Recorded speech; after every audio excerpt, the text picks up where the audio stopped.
center. Mullins on the run, still going back. JJ Wetherholt homers in his debut. That's hit well toward left. Church back up against the wall. Leaping tie. He got it. What a catch. Line over third. That's down for a hit. One run scores. Here comes Walker. Wide turn at third. He's going to score standing up. It's a two-hit day for Church. Swing and a drive.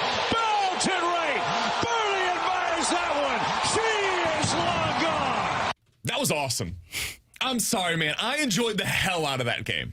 I talked to Carrie yesterday while the game was going on, and I looked over at her. I think it was like 3-1 at the time. This is before they even fell down big. And that was the sixth inning. Said they can't come back from this. They just don't have the dudes. And this game's over. We kept watching, but it felt over at the time. And then they just keep coming back. And then the Burley homer, and you see the crowd just energized in a way that I have not seen here in St. Louis. Honestly, maybe I'm exaggerating here a little bit, but I'm not sure I am. In years, like the crowd really came behind that team yesterday. And they were into it, man. You saw everything that they have been talking about. Victor Scott with the bunt. You see him getting after it on the bases. Steals 2 bases. Then earns a balk because the pitcher was so terrified of that guy taking off to go to second base later in the game. JJ Wetherholt, hot damn. All right, that's the power I was talking about yesterday that I was a little skeptical of. Called it. Not only the homer, 425 to dead center, but then nearly with another later in the game. You've got Nathan Church, who made winning plays from start to finish. Just the entire game, you felt the energy exuding from a very young team that doesn't seem to know that they're supposed to be bad this year. And I don't know if they're going to be able to maintain that. I would probably bet against it. But for one day, which was more or less a holiday here in St. Louis, it didn't matter. It just didn't matter. Everybody came together to back the Birds at Busch Stadium, and it was unbelievable to witness. Alex, what was your perspective on opening day? By the way, that audio courtesy of, what do we say here? MLB TV, Cardinals TV now? Cardinals.tv. Cardinals.tv. I guess. Appreciate them for that. Honestly, Great courtesy day out of at Chip Busch Stadium. There you go. Sounds like you're ready to put the conductor's hat on. Oh, Sounds like you're all aboard. I am not doing the thing today where I'm going to tell you not to be as excited as you were yesterday. I don't, like, today is not for that. Today is to get out over your skis. You enjoyed it. Like, we can have plenty of conversations about, hey, is this sustainable to win with death by 1,000 cuts? No, but I don't care today. Today is about enjoying what you witnessed yesterday coming off of the holiday. Today is about fun. You better have fun, or BK's going to yell at you. Today was about our fun. show. I don't know that we've had a better day in a really long time. That was a perfect day. Your squad looked awesome last night, Alex, with the Blues. T-Bone's team is heading to the Elite Eight. My team, the Cardinals, looked awesome yesterday. You couldn't have asked for it. Yeah, look, my initial thought was, this is fun. And I'm going to say 2 things that can both be true. This is going to be a fun and exciting team for Cardinals fans. This is also going to be a bad team, most likely. But they can be bad and still be exciting. We talked with Bill DeWitt III how refreshing he had felt Cardinals fans were of what this season was going to be. And honestly, that's why that was exciting. It was even more exciting when they scored 8 runs to take the lead and hold on to win. But even before that, seeing JJ Wetherholt make the hit, seeing Nathan Church have a big play in left field, watching some of these guys just with their enthusiasm of the young Cardinals right now, like all of those things, I think is why people at Busch Stadium were so excited for that game and for what it turned out to be, because this is a young group of players that you're going to get to watch evolve into potentially the core of the next competitive Cardinals team. So watching them perform, even when they went down, yeah, it was a bummer, and it's like, ooh, this bullpen going to be rough this year. But it was still like, hot damn, they've got some really fun pieces. So 2 things can be true. This can be a bad season for the Cardinals. We don't know what it will look like, but this will also be an exciting and refreshing team for the Cardinals, and I was a lot more leaning to that first one. I think yesterday was about expectations. People came into the season this year, Cardinals fans came into the season this year with no expectations. Well, with bad expectations. We heard T-Bone. I mean, Vegas is telling you right now they think they're going to win, 68 games I think that's this season? I think that's the over-under? Yeah. I'm heavy on the over this year. And again, that's not me saying they're going to make the playoffs. They're the Cinderella story. They are the Iowa basketball of the Major League Baseball season. I don't feel that way. But I don't think they're as bad as some have made it out to be. And I do think they've got some pieces that are really interesting. If you are under the age of 40, we were talking about this before the show today, I don't think maybe I'm wrong on this, but I truly don't think you've ever come into a season with lower expectations for the Cardinals. If you're under the age of 40. Now, if you're over that age, you saw the mid-90s, maybe then you saw something kind of similar to this. But under that age, every year you've come into the season at least believing your team can or maybe should make it to the postseason. Yeah. And that's not the case this year. It is a new era of Cardinals baseball, for better or for worse. Yesterday, in the introductions, Chaim Bloom was introduced, and for the first time in years, the Cardinals president of baseball operations was introduced. There were no jeers. There were simply cheers from the fans. Mo's got to be like, are you and I think kidding that me? was representative of this fresh feeling around the team. So yesterday, as the Cardinals got down, people didn't have their, oh, here we go again. It was like, they're probably going to lose this game, but that's okay. Didn't expect him to win anyways. And then when they come back, it was this euphoria inside of the stadium because nobody expected it to happen. So it was beautiful, man. That was awesome. I enjoyed it. I enjoyed the hell out of it. T-Bone, what was your perspective on opening day? Yeah, I mean, I was kind of like what you were just saying there. When it was 3-1. This was even before the three other runs came across the score in that big inning for the Rays. I looked at my dad, who I was with in attendance for the game, and I said, yeah, that feels kind of insurmountable, doesn't it? 3 runs. Don't think this team's going to be able to do it. The death by 1,000 paper cuts wasn't working earlier in the game. And the fact that they came back was truly astonishing to me, truly shocking. I had no expectation of them coming back, and let alone I had no expectation of them showing any signs of power yesterday. And they did it. I mean, Wetherholt with the shot to dead center, as you were talking about, Burley with an absolute bomb into right field. And my favorite part of the whole day, and I don't know if this will hold up because I think bad baseball isn't fun to watch, so I don't think they're going to remain fun for a long time. But they can be fun yesterday in that win. Burley just pimping that home run was sick, and I loved it. Cool. He hit that, he stared at it, and then he immediately turns to the dugout, and he's just flexing, yelling, "Let's go!" And I was like, I just want to run. You've been there before. I want to run through a brick wall for that guy. I mean, there's not gonna be many moments to do that. More of that from this team, please. That's Victor the personality. Scott showing the emotion as he's Nathan Church when he makes that play. That was awesome. Mm-hmm. I love it, dude. The Cardinals have been so lacking in personality. I don't know if you guys heard the TMA earlier today. TMA earlier today. Somebody's getting really excited over here. I had so much fun watching the Cardinals yesterday. I'm glad you had fun. I didn't anticipate it. Man, I'm glad you had fun. I was like a kid in a candy store. When Burley hit that home run, so Kara and Luca went outside. They were playing with chalk on the sidewalk. She's like, Kara, I got to watch this game. Opening day is something we really have to react to. Kara looked back inside, and BK had flipped a table and broke a mirror. Dude. Took his shirt off. I was jumping up and down. I was like, they hit a home run. I was watching BK through just a won Game 3 of the World child's Series. eyes.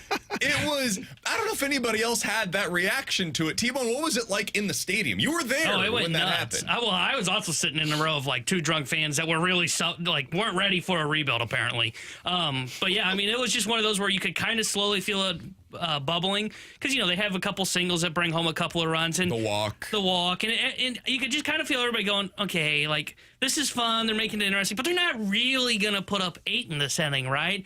And then when Burley hit the bomb, I mean everybody knew it immediately too because it was off the sound of the bat, and you saw that thing going, and then the place just went nuts. It was something that I hadn't really experienced since the Pujols run in 2022. You didn't really have a lot of moments like this in 23 when they were awful, as Oli would call them. 24, like they were in it. 25, they were kind of in it. But you never had huge moments like that in front of a sold-out crowd. They've had big moments, but it wasn't sold out. That felt like Cardinals baseball of old. I just loved it. The best thing that can happen for that team is to show their emotions and show their personality, because if you want a fan base to latch onto you, you can't be dry and you can't be bad. You could be bad, but if you're entertaining and you got personalities, people will love you. You could lose a lot of baseball games, but if you're pimping home runs like Burleson, or if you're making defensive plays, if you're stealing bases, they will latch onto you, because this fan prefers work ethic and energy. And that's what that team at least exuded yesterday on the field. 3 strikeouts the entire day yesterday, by the way.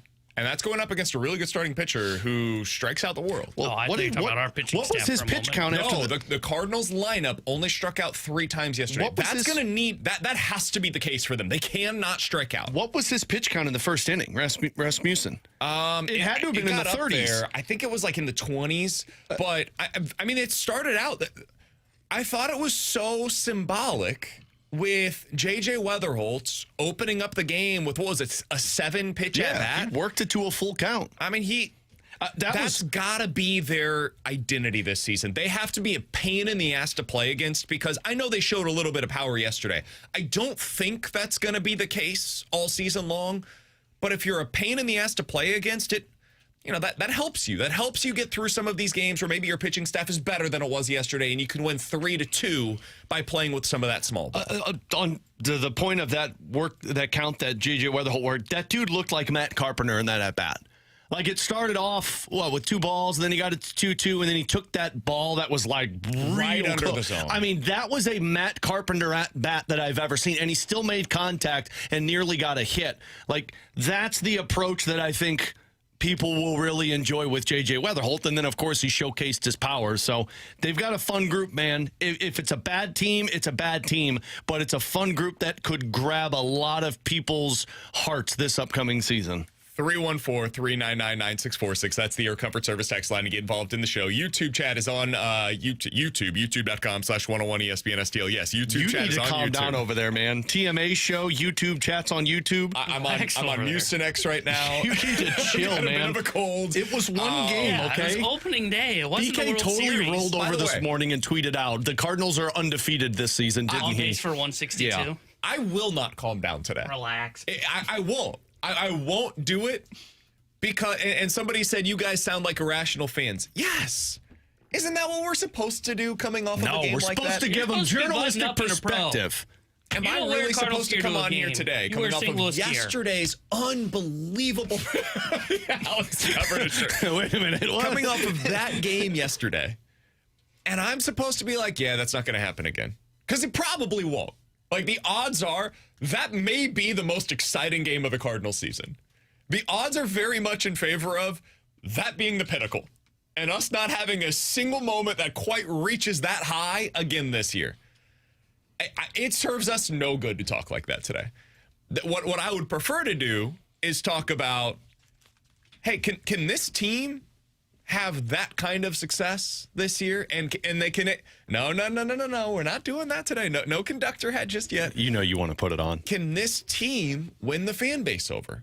Like, if they have that kind of energy and they can bring that to the ballpark every day, they can win with small ball, they have a little bit of power, JJ Wetherholt looks the part, can they win you over? Is there a way for them to do that if they're, 82-80 this year? Or is it just, everybody's going to look at it and, they're sellers at the deadline, Dustin May's going to be gone in 3 months, like all this stuff. I don't know, I'm truly curious. How do you guys feel about that? I think you're really excited over there. I think your Mucinex is starting to go to your head, buddy. Yeah. Hey, I agree, though. There's no reason to be pessimistic for one game of the season when you play well, because we spent all off season and spring training talking about how bad this team was going to be. Enjoy the one game and enjoy where it's at and let the season come to you. Enjoy the games where you get them. Yeah. Because the one thing that will be awful for you as a fan is to just go through an entire season saying this team is bad, and when they win, you're like, well, they're supposed to be bad to get a better draft pick. And then when they're bad, you're like, see, they're awful. Exactly. Let it come to you. This season, Just allow yourself to be carried away by the positive. And then when the negative comes, and it's undoubtedly going to come, let it wash off your back like water on a duck. Alongside Alex and T-Bone, I'm BK. It's BK and Ferrario here on 101 ESPN. Coming up in 15 minutes, I put on the youth. I put in our rundown. Brad Underwood's joining us in 15 minutes. Is he really? Sweet, let's go!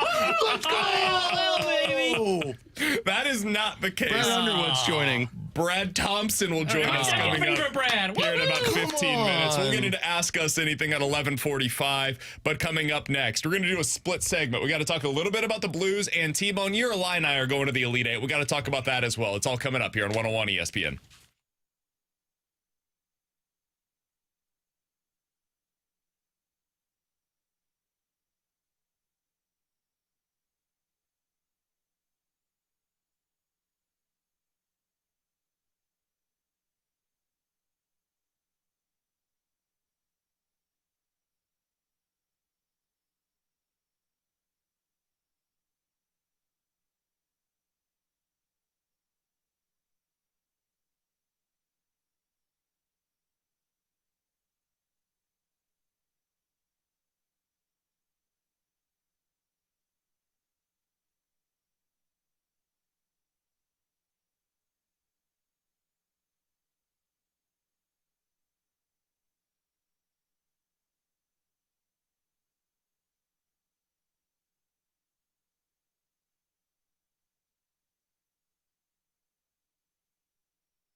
Alex, it is time to get involved on the Underdog app. Whether you want to get in on the college hoops action, maybe Major League Baseball, you can do it all over there on the Underdog app right now. NHL as well, the Blues, you want to get your picks in, go ahead and do exactly that. For me, I'm focusing on the Illini versus Iowa. I've got Bennett Schertz. I like him to go higher than 19.5 points and higher than 3.5 rebounds against the Illini. I also like Mirkovic to go higher than 13.5 points. He's been awesome in this tournament so far. I think that continues against Iowa. Put those three picks together along with my 40% boost.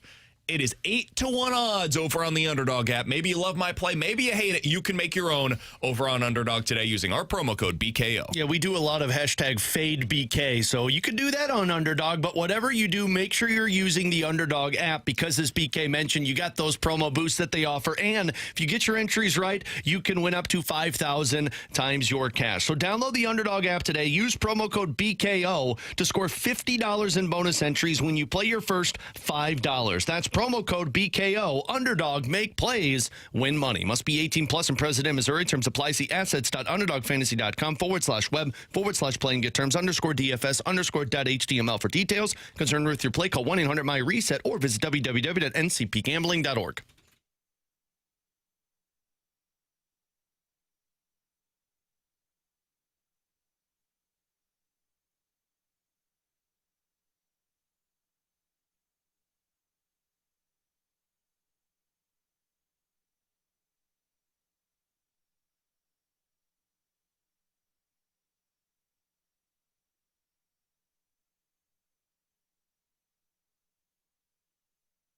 Seconds to go. Up to Holloway.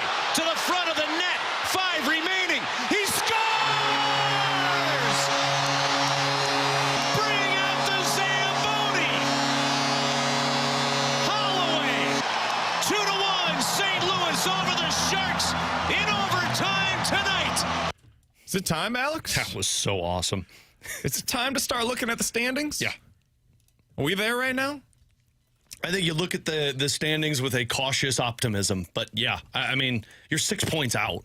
I don't know why you wouldn't be looking at it. I don't think they're going to make it. This is absurd. I don't think they're going to make it. Like, there's a reason it's a 6% chance because all of these other teams play as many games as you do down the stretch. And Nashville has won 6 of their last 10. They're playing some good hockey right now. I think when it comes to San Jose, Winnipeg, Seattle, and L.A., you're the better team. Nashville's the one that I kind of give it a 50-50 hit. But look, T-Bone's or BK's favorite tiebreaker, regulation wins. You've got more than all of these teams in front of you. All right. And if you look at their schedule, ass in overtime. Come on, night notwithstanding.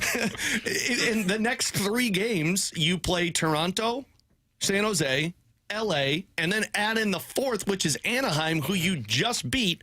That's 4 games to where Nashville's next 4 games, if I'm not mistaken, they play the Montreal Canadiens. They play, now it just went away from me. But, like, Nashville's got a difficult schedule if you look at strength of schedule down the stretch. So, yeah, should you be looking at it? Absolutely. I've got them for you. Montreal, Tampa Bay, L.A., San Jose, L.A., Anaheim. So they've got a pretty similar schedule to you. Montreal and Tampa Bay is where you could potentially a lot of head-to-heads, though, against other teams in the wild card race for Nashville. And you're just hoping that those games don't go to overtime. You want them to be true 2-point games instead of there potentially being that extra point. And then Nashville also, after that Ducks game, plays the Mammoth, the Wild, the Sharks, and the Ducks. So, like, they've got an easier schedule considering you play Colorado twice, Minnesota once, Pittsburgh, and Utah down the stretch.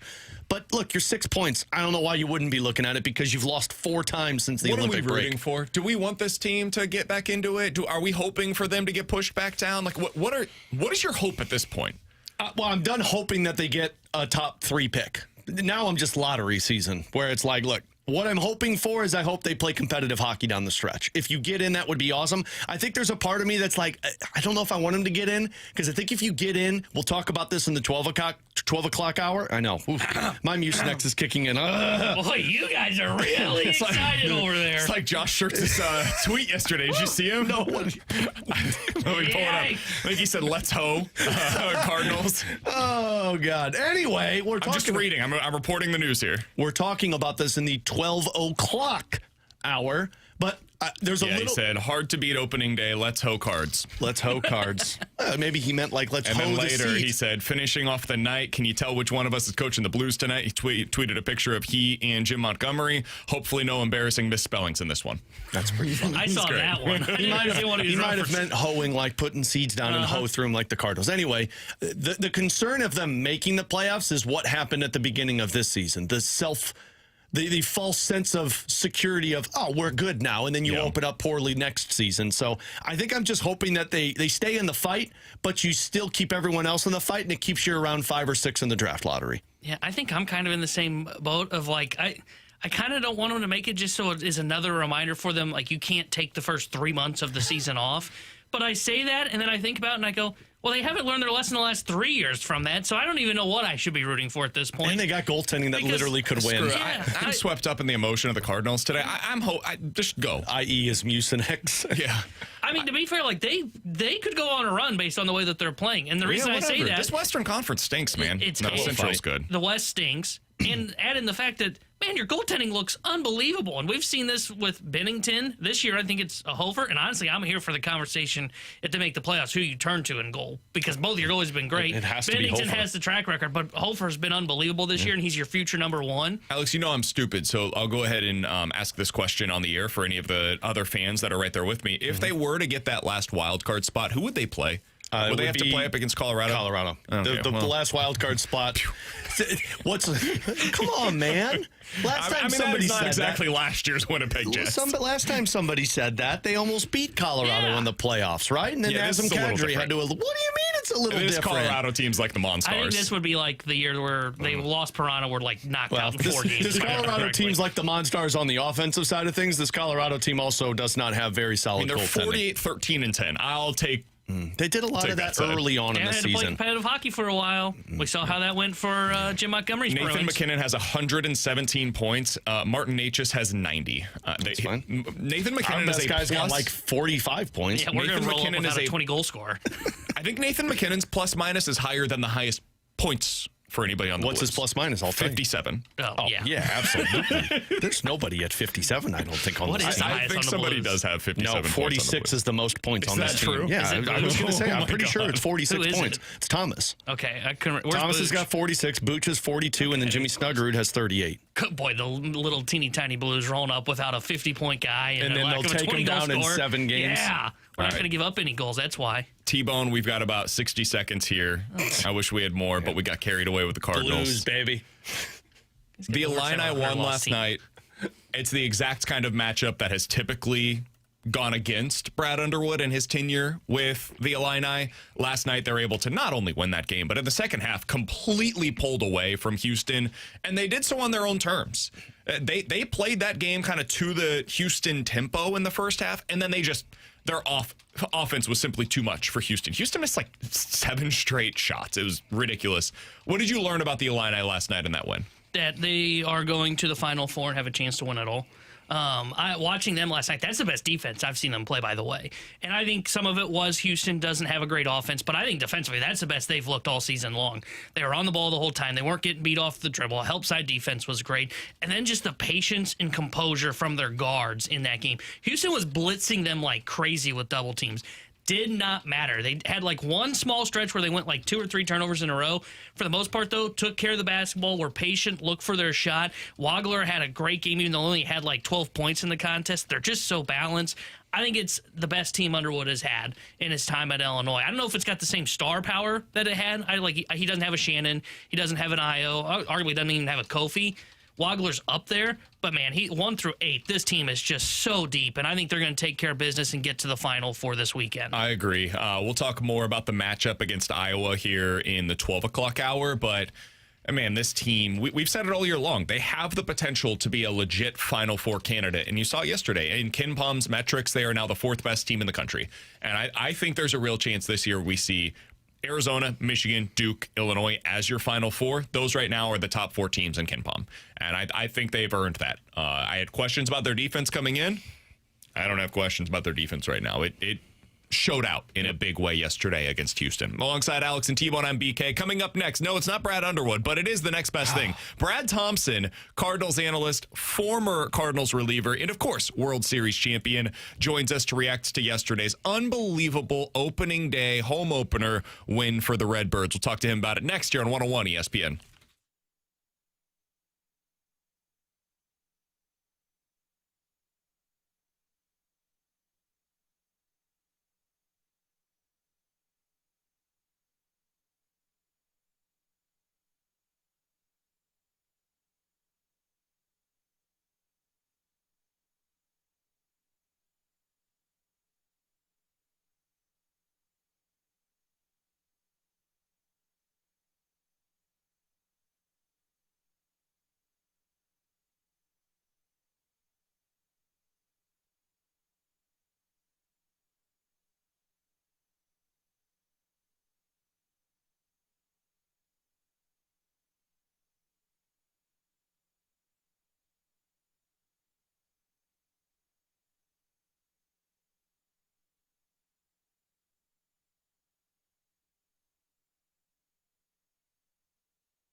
Tanner Hendrickson here with the Sports Center update brought to you by Saliga Heating and Cooling. Last night, the Blues took down the Sharks 2-1. They are off today. They'll be back in action tomorrow night when they host the Toronto Maple Leafs. We'll have pregame coverage starting tomorrow night at 5 o'clock with puck drop at 6 o'clock with Chris Kerber and Joey Vitale. And the Cardinals come back on opening day to take down the Tampa Bay Rays 9-7. They are off today. They'll be back in action tomorrow. 1:15 will be first pitch. Michael McGreevy will be on the mound for the Cardinals. And tonight here on 101 ESPN, we'll have Sweet 16 coverage starting at 6 o'clock. The Sports Center update was brought to you by Saliga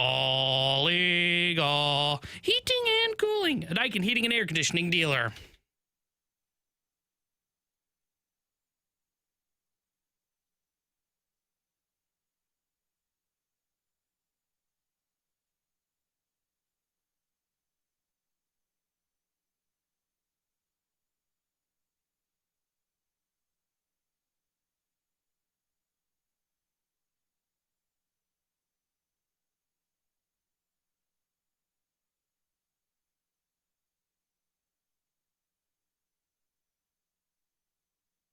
Alongside Alex and T-Bone on BK, I'm getting carried away by the Cardinals. Carry last on night, my wayward son. That Great song. It is. By Kansas. I wasn't prepared for that kind of a scene at Busch Stadium. I was unprepared for it. So I'm curious what Brad Thompson's perspective was at opening day yesterday. BT, Cardinals analyst for Cardinals TV, World Series champion, joins us now here on BK and Ferrario. Everything is great when it comes to Cardinals home openers. BT, yesterday felt a little special with that scene. How did you take that all in, man? What was your biggest takeaway from it? Guys, that was the most entertaining, most exciting opening day I can remember in a very long time. And I know a lot of Cardinal fans, I mean, they dedicate to being there each and every year on opening day, and I'm sure that they're echoing the same thing. The atmosphere, you guys were broadcasting down there, right? You were at the game. Mm-hmm. Okay, perfect. You know, I mean, it was absolutely electric. I mean, it was Sorry, BT, you were looking for a little more there, You were weren't you? looking for excitement. Hell yeah, BT, we were there. That was awesome. Was fine. That's perfect. We met it the was moment. a confirmation nonetheless. No, it was great, and I could tell you guys were really pumped up about it, so I love that. And that type of energy, it's palpable. That's what we're talking about. No, like you could just feel it. Like the cheers initially, it just felt like, and maybe it was because it was 90 in freaking March. I don't know. Everybody was pretty pumped up right off the bat, but the ovation for JJ Wetherholt as he's announced he gets off the truck was awesome. The ovation for Chaim Bloom, right? I thought that was really cool. But just to have it all unfold the way that it did, he got his first big league hit, which happened to be an 0-2 homer. The Cardinals come back. They kept talking about a style of play that they wanted to have, right? They wanted to be energetic, youthful, exciting. We got a chance to see all of those things in Game 1. And just remember, guys, it was 2 days ago that everybody was ticked off that Nelson Velasquez was going to be playing left field. And Ryan Church had himself a freaking day. Nathan Church. So it was I Ryan Churched him. I know, I did it. Unbelievable. But it happens.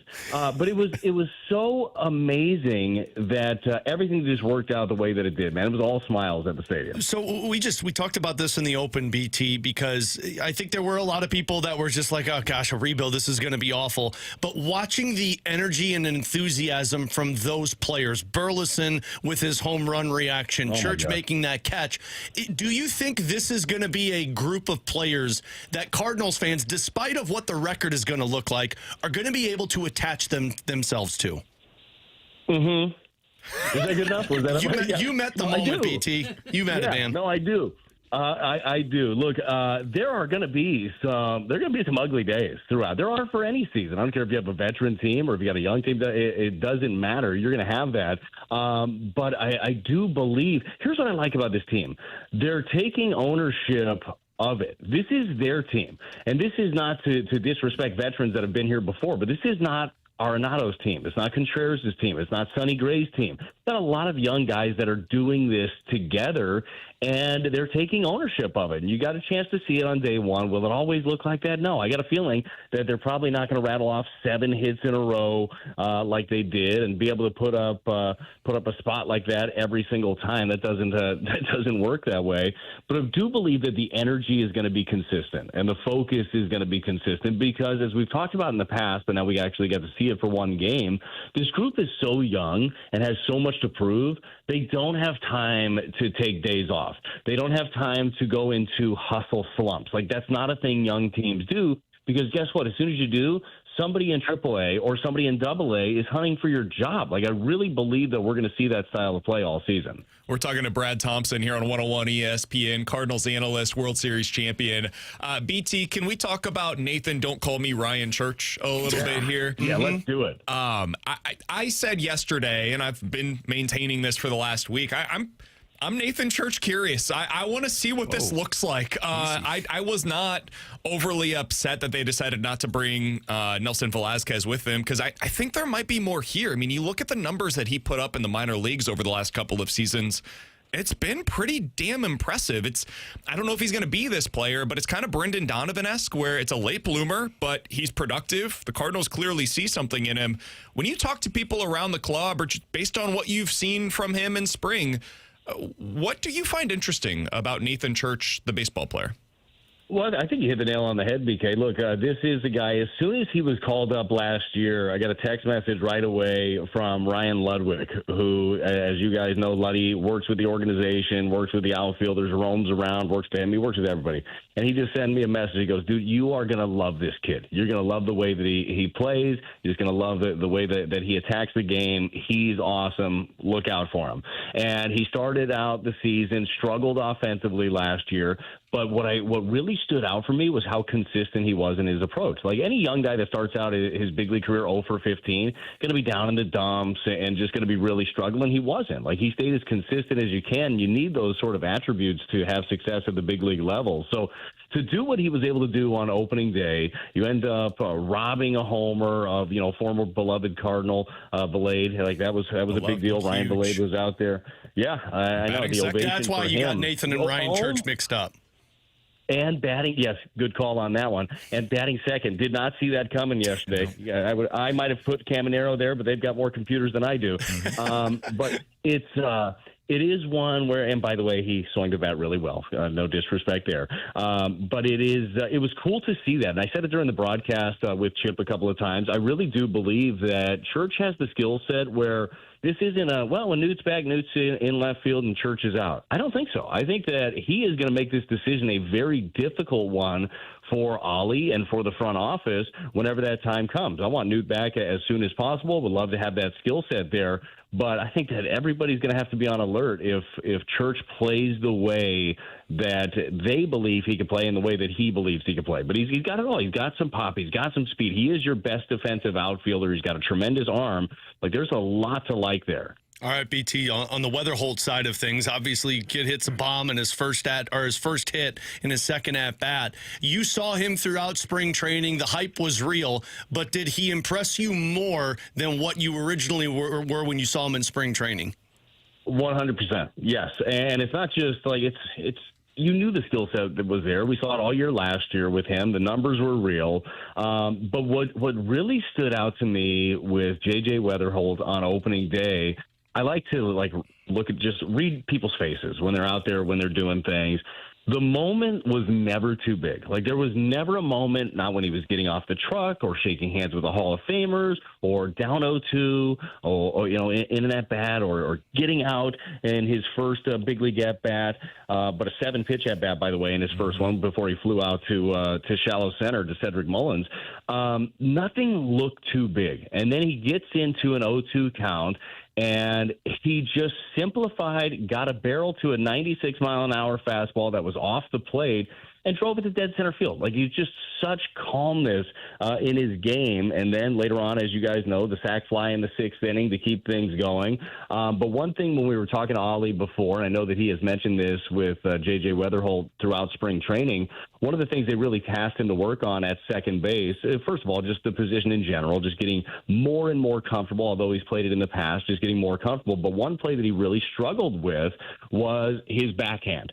He struggled on the backhand side of things, and I guarantee you when we sit down with Oli tomorrow before the game, that's going to be one of the first things that he brings up.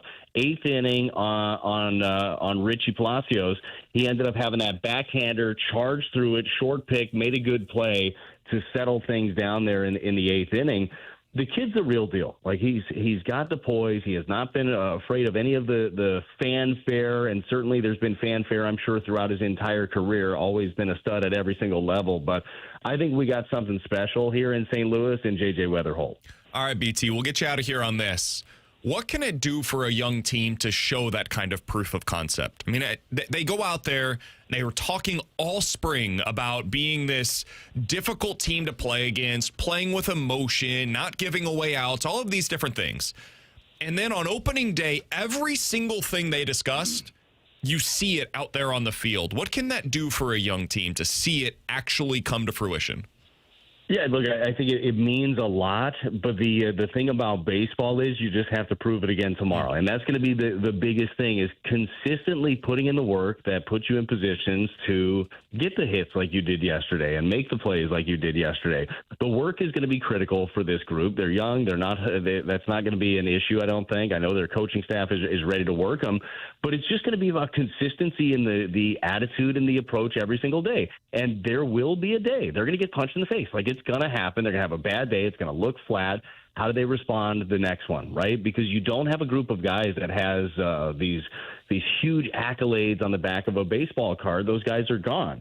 So how do they lift each other as a group when times are tough? That's when you're going to find the most out about this ball club.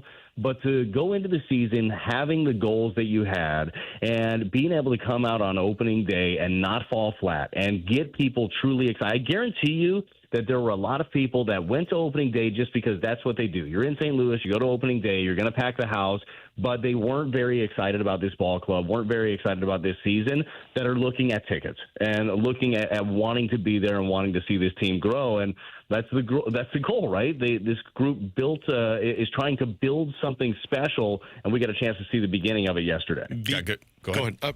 BT, just from a former bullpen pitcher, I am curious, how do you chalk up a day like yesterday? Is that just weird stuff happens on opening day, or do you think that might be something that could cause issues throughout this season for the Cardinals?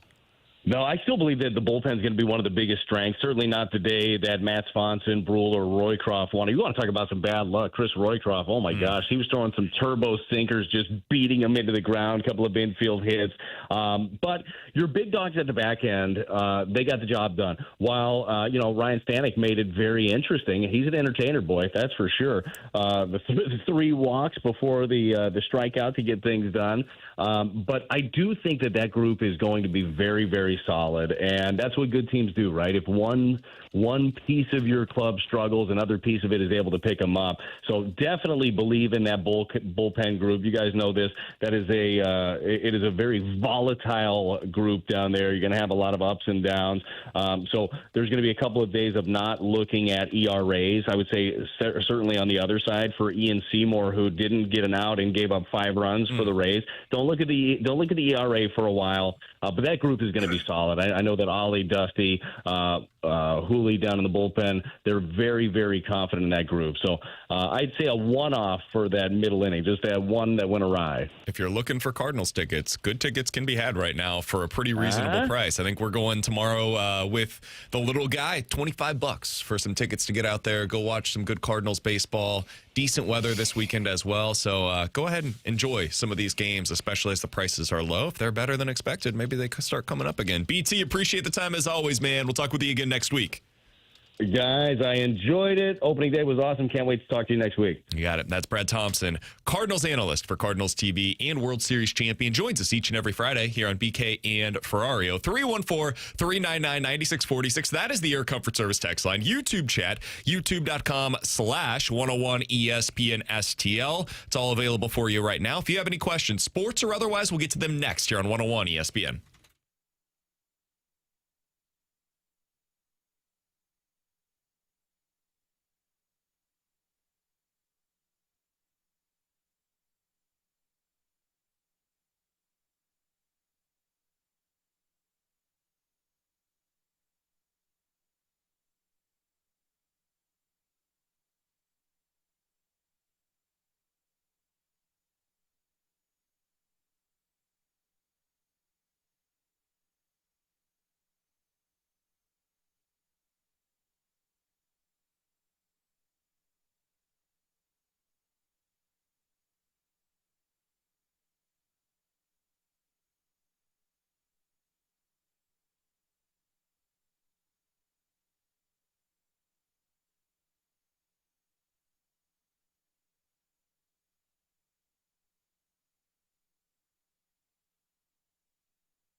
Alongside Alex and T-Bone, I'm BK. 314-399-9646 is the Air Comfort Service text line. Dude, I'm the one that's sick. You can't be doing that over there. Are you kidding me? I've been our boy Bradford Bruns, who's just been battling through sickness. He's been in my studio with me for the last week and a half. Now, credit to the guy, he's worn a mask the whole time because he doesn't want to get me sick. Well, then you two, mask up over there. I don't want this crap. If I get it, you get it. Let's get 9 o'clock games coming up next week. Ask us anything at some point, sports or otherwise. From John Scores over on the YouTube chat, when's the bourbon guy on? Mike McKenna, former NHL goalie, now the bourbon guy with Macadoodles, joins us coming up here in about 10 minutes. Dude played in the league for like 12 years, and he's the bourbon guy. Right. From the 217, nice bold prediction on Swanson, nerd. What'd you think of the bullpen performance yesterday? Oh, nerd! That's in reference to me. It sure is. Well, 2 of your 3 bold predictions didn't look good. I want to say I did. What was the other one that didn't look good? The one there you said they were going to get shut out or something like that? That was an honorable mention. I still think they're going to finish last in slugging and scoring runs, but in cases we can't talk negative today. Their slug looked pretty good yesterday. Swanson was one that when I made that prediction, I didn't really feel great about it, and it was hard to come up with 3. But the reason I say this, if you look at his profile, I mentioned this to BK off air, he's got a weird profile. And what I mean by that is if you just look at his baseball reference page, he struck out 10 batters per 9 innings. And you go, hot damn, that's impressive, along with an ERA below 2. But then you look at more of the peek under the hood, the baseball savant stuff, very low whiff rate, very low chase rate. So it didn't really seem to connect. So that was something I thought, okay, maybe he'll improve upon that. But then seeing him yesterday, I go, okay, kind of looks like the same guy. This time it just didn't go his way. So I'm a little worried about the underbelly of the pen, but you can rotate through those guys to where, like, it's not going to be a problem. And again, they're in rebuild, so it doesn't really matter. From Who's Your Daddy? Who is the best personality at Hubbard, and why is it Tim McKernan? If we're just, like, on-air personality is a little different. Off-air guy that just, like, every single human being that's here would enjoy being around. Kerry Davis might be the answer. Kerry's one of the most likable people that you'll ever meet. I'd agree with that. I'm not just saying this because we work here, Alex. I probably would, but this is my true opinion. This is as much as I've enjoyed working with everybody at the station since I've been here. I don't think there's a single person that, like, if I saw them out grabbing a beer, I couldn't sit next to and, like, talk to for 30 minutes. Yeah. Everybody here I enjoy hanging out with in that way. Yeah, I think you're spot on with that. I will say that's not always been the case. No, I mean, not at all. But I mean, like, most of the time, I mean, I've been here since 2019, and most of it I've gotten along with pretty much everyone that's been at the station. I mean, I know you're trying to be, like, humble. I'll say it. I'm pretty fun. I'm a fun guy. Okay. Why are you looking at Ryder? Ryder thinks I'm fun, too. I think there might have been coffee that's Have you ever hung out with Ryder outside of work? No, because the guy never wants to. I've invited him. Me and T-Bone have both hung out with Ryder outside of work. Yeah, but it's been at a concert that you both have been at, and you just happen to sit next to each other. I invite Ryder to do things. No.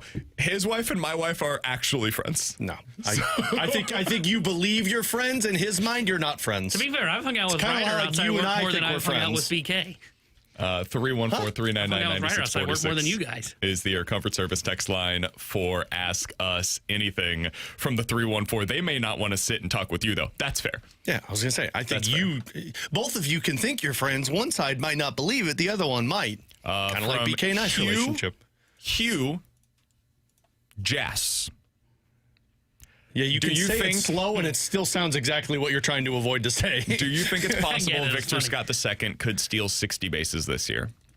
Oh, 60 60 would be a lot. I don't think he's on base enough to get 60. I don't know, dude. Maybe. If he keeps this aggressiveness up, I think it's possible. I mean, think that was one game. I think he has a pure green light. Yeah. Like, if you're on, you're going. Like, do not stand on first. And you saw that yesterday. Like, there was no hesitation in him going. If he keeps that up for a full 162, here's the tough part about it, though. Stealing hurts. And what I mean by that is every time you dive, you are basically getting a rug burn on your legs, if not worse than that. But that's his role, man. If he's willing to do that, and again, stealing, this is what I say, stealing, as Josh Naylor proved last year, was more about your will to do it than if you can do it.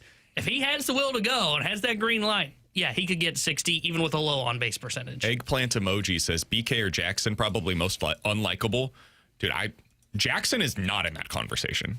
Jackson's one of the most likable people that you'll ever meet. That guy's awesome. He's great. So, no, he doesn't deserve to be in that I don't know if conversation there's with a me. unlikable person at If the you know station. what you're getting from BK, he's fine. Yeah. I think that's fair. That's probably the most accurate description of BK I've ever heard. It took me 3 years to figure out what he was, and now we're great. 3 years? Yeah, it takes a while. No, I think acclimate there's a lot of slowly. truth to that. Yeah. I'm an acquired taste. First time I and met for BK some people, had they a- never acquire the taste. You know, some people He's an just acquired never taste like wine. sour milk. It's Yeah. like you just power through at some point. First time I met BK, had buzz cut and an earring, and I went, I don't know about this guy. My buddy Travis, for those that have listened to the station for a really long time, Travis Green, previously the morning show producer with Bernie Miklas, he said the first time he met me, it was the same thing. I had buzz cut, I had the earrings. He's like, I don't like this guy.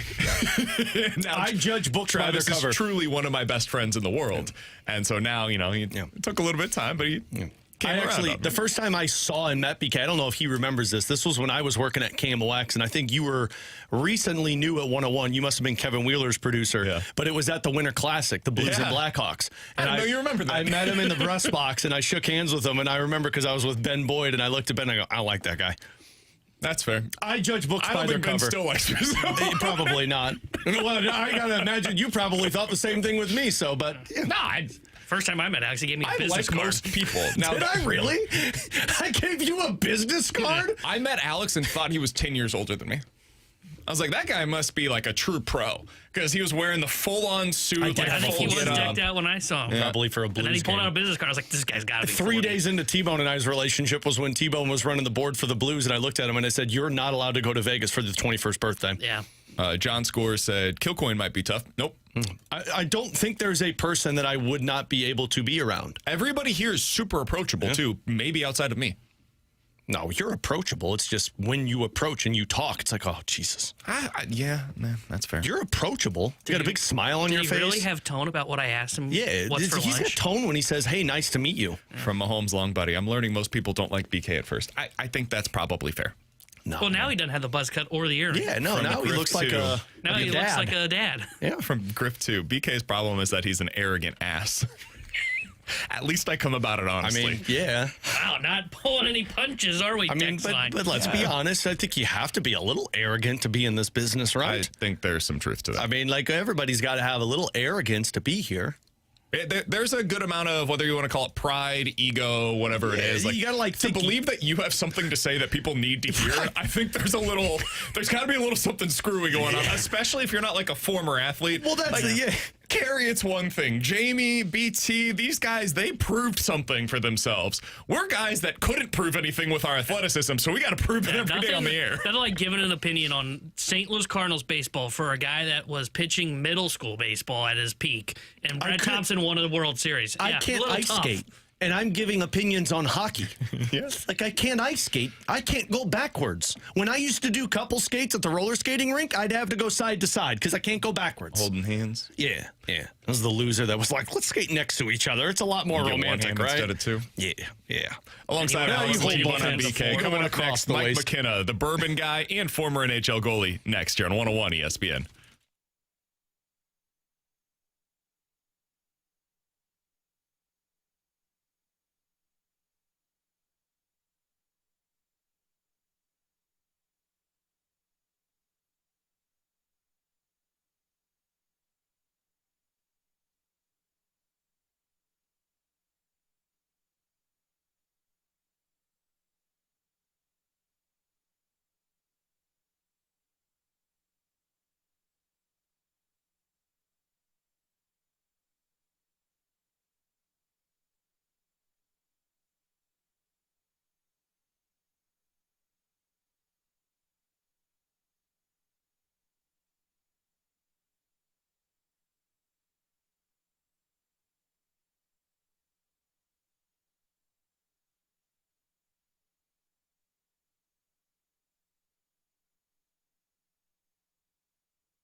Alongside Alex and T-Bone, I'm BK. Time to go out to the Callier and Thompson hotline to be joined by the Bourbon Guy. The Bourbon Guy, The former NHL goalie, our weekly guest here on BK and Ferrario. He's the one, the only Mike McKenna joins us each and every Friday on behalf of the fine folks over at Macadoodle. Mike, appreciate the time as always, man. How you doing today?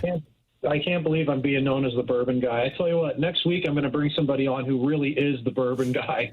We're going to have Tom Crowder on from Gray Eagle Distributing to talk about a new barrel pick next week. But if that's what my life is now, I'll wear it as a badge of honor, considering that is my job now, is to sling bourbon for people and have a good time doing it out here at Macadoodle. That's what I said, though. I said the Bourbon Guy. I played in the NHL for like 15 years. Hey, man, I would love nothing more than to be known as a former professional athlete, now the Bourbon Guy.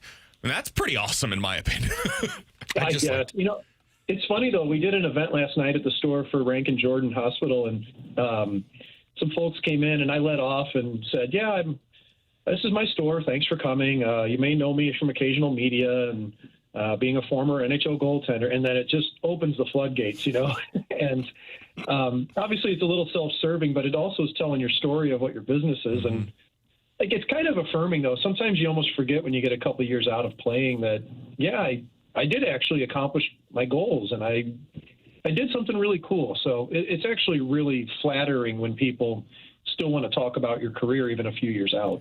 All right, Mike, we got to talk about another team that's accomplishing their goals right now, which is the St. Louis Blues. They're finishing the season strong. I didn't think they had this in them, but here we are. They did Camp Monty, and once again, coming out of a 3-week break, they look like one of the most inspired teams in the NHL. They've been consistently winning now, even when we have you on Fridays, which I didn't think was possible for most of the season. It wasn't. Another Joel Hofer great game last night. I mean, what do you see? What's standing out to you about the Blues right now, Mike? Hofer is definitely a big part of this. I mean, he's playing the bulk of the games. We see that. He looks just imposing in the net right now. And the game looks so simple because he doesn't have to move a lot. He's making the game easy on himself, but the team in front of him is also not allowing nearly as many odd man rushes as earlier in the season. And there's not those big blow up moments. So it really lets Hofer command his crease, and his team trusts him. When they keep the shots to the outside, he's going to make saves. When it gets to the inside, he's going to make most of the saves. And his confidence oozes out of him. You saw it in the third and then into overtime. And, you know, overtime being pretty wide open like that, for a goalie like Hofer who tends to play deeper in his net, I love seeing him start to play a little further out and challenge during OT when you have to use your skating ability and get some of that angle taken away. He's done an excellent job of adapting to the NHL speed this year. And it's definitely going to lead to a bigger conversation about the goaltending crease of the St. Louis Blues down the road. But that stands out. I think it's an easy one to say, but for me, it's also that the team now really looks a little bit cohesive even in their lines. And, like, guys, I think Jack Finley's been a huge piece of this. You know, I don't think we've said a word about Jack Finley, but this has found change for the Blues that I think they've got a reliable center who's rangy, who's done great in the faceoff circle, and it's helped them solidify the bottom six of their lineup enough that that bottom six can take some tough draws. They can go up against Celebrini if they have to and take some pressure off the top six of the Blues.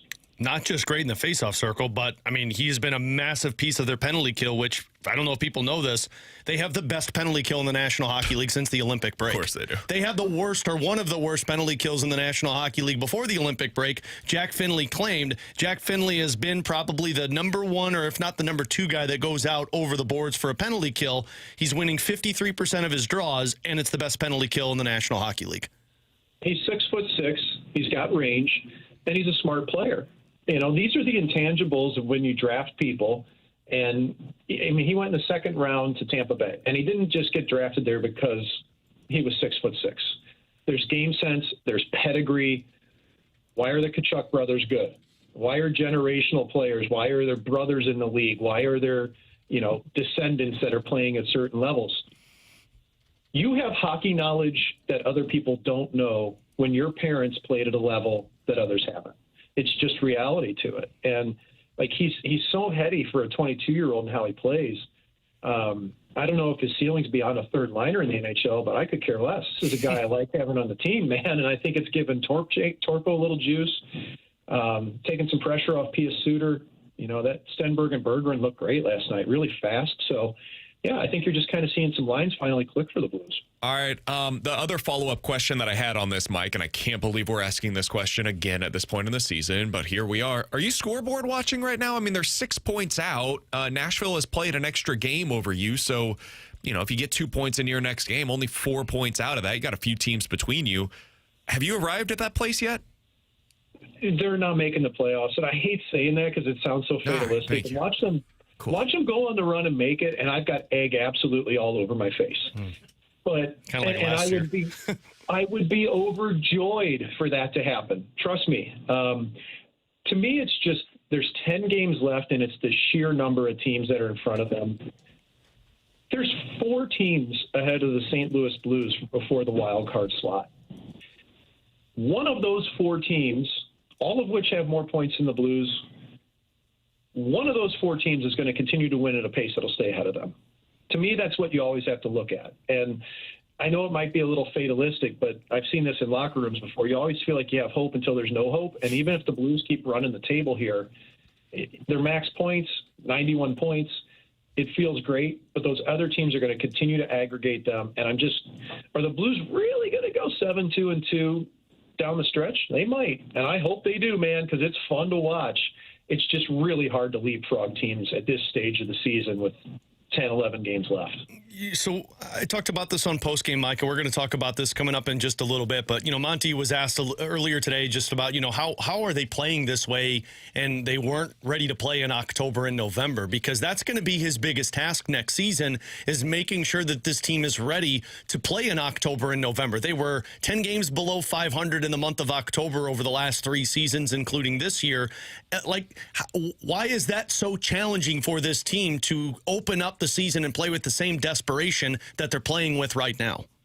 Well, this year, I still think injuries were a huge part of it at the beginning of this season. I mean, not having Holloway, you see how well Holloway's playing now. I mean, Dvorsky looked great last night, and full credit to Dvorsky. But it's really showing the chemistry between Snuggerud and Holloway that's making those players be able to succeed between them. Not that Robert Thomas needs help when he's in the lineup, but I think it does make people a little bit more interchangeable now. And that had a huge piece, was the health factor for the Blues. Now, over 2 seasons ago, man, I can't speak to that one. That was a goof one for me. This year you didn't have the goalies playing their best at the start. I thought Hofer took about 3 weeks before he found it. I think you could even argue that Benner's still trying to find it a bit. But I think really you're not just hoping for growth from players. You're hoping for them to step on the ice and be ready. And Jimmy Snuggerud was a first-year NHL player. Look at him now. What will Stenberg or Berggren be like next year if they're on the club, if they make it out of camp? One of those two will for sure. Who knows on another? They're going to be more prepared as NHL players. And that's where the defensive factor and the consistency of the Blues has grown so much in the last 2 months. They've been really good through middle ice. They've really challenged well in the neutral zone to not allow those odd man rushes. They've been more judicious at the offensive blue line. But the big factor is F3 on this team, the high forward. When Logan Mailloux goes down the right wing wall to pinch, F3's been a lot better lately in making sure that they cover up and they help out, so that you can now allow 23 for the Blues. You can allow Mailloux to make those calculated risks. And now he looks better offensively because he's getting more help from that high forward in the zone. So if the young players are ready to go and more prepared next year, and if they keeping that defensive mindset of even in the offensive zone and the neutral zone, they will be ready off the start. It's just a question if that roster is constructed the way they want in the offseason and what moves need to be made. He's Mike McKenna, former NHL goalie, now the Bourbon Guy, joins us weekly here on BK and Ferrario on behalf of Macadoodles. And Mike, that's where we've got to finish. It is the first weekend of the Major League Baseball season. You've got the Puck Cancer event tonight. You got the Blues game tomorrow. You've got the home opener for the Battlehawks tomorrow as well. It's a great weekend of sports. What can people expect when they walk through the door to get prepared for all of that at Macadoodles tonight or this weekend? Who would have ever known? So, we can go a couple ways with this, but we're going to run a hot deal today. And we're starting it off. Angels Envy. People are a huge fan of Angels Envy. It's great. We love Angels Envy. Port Finish. That's going to be running at the lowest price of the year for us. We are going to take this thing down way low. And for today, on International Whiskey Day, you come in through the doors and you're going to see that sitting out for $39.97 at our store. Under $40 for Angel's Envy. I've got a couple Penelope Havana as well. This weekend's going to be great because we've got a lot of tastings coming in. So today we've got Bearwood Spirits is going to be here. Hendrick's Gin will be here with a new gin that they just came out with. Reka Vodka will be here to sample as well. This whole weekend is going to be jam-packed. Come in between 3 and 7 at Macadoodles, Bryan and Feisey Road in Dardine Prairie, just north of the Page Extension. You can sample all day. We'll have drinks out. We're basically licensed as a bar that sells packaged liquor, so you can have a drink while you're walking around. Tomorrow, Saturday, we'll be sampling from 1 to 5 as well. So ton of exciting things here at Macadoodles, Dardine Prairie. The weather's heating up, kind of. Big cold front last night, but it's going to get hot again. Ignore the frost, and we're going to have a great weekend. Lots of stuff to do in St. Louis. Angel's Envy is like the perfect whiskey for this time of the year because it's got a little sweetness to it. T-Bone, I think you would love it. I don't know if you had it before, but it's a genuinely great whiskey, especially as the weather's starting to warm up again. $40, you truly cannot ask for a better price than that. So if you got an opportunity to get over there, you like whiskey at all, highly recommend checking that out. Mike, appreciate the time as always, man. We'll talk with you again soon. Yeah, let's keep hoping for some wins, man. This has been a lot of fun. Can't wait till next week. You bet. That's Mike McKenna. Appreciate his time as always. Joins us weekly on behalf of Macadoodles. He is the former NHL goalie and the bourbon guy. Now on BK and Ferrario. Alex, I was looking at this. So he mentioned Blues are not making the playoffs. So go ahead and present you the scenario where they potentially could. It's unlikely. It's cool. Don't listen to Mike. I agree with him for what it's worth. I do not think this team is making it to the postseason. However, they have 11 games remaining. If they were to go 8-2-1, right, you get yourself 17 points in the final 11 games. That would be 88 points overall. So it's not winning out. It's basically being on the pace that they've been since the Olympic break. You then have Nashville, who's currently maintaining that final wild card spot. They've got 77 points. They've got 10 games remaining. You basically need them to go 500 or worse if you're going to finish the season 8-2-1. And then you would have potentially the tiebreaker over them. So if they go 500 or worse, you're looking pretty good. And that's kind of the case for everybody else. Everybody would have to go 500 or worse. Mm-hmm.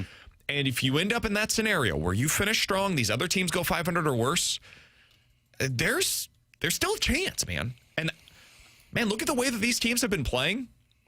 That's kind of what it's been. Yeah. LA, 4-2-4 in their last 10.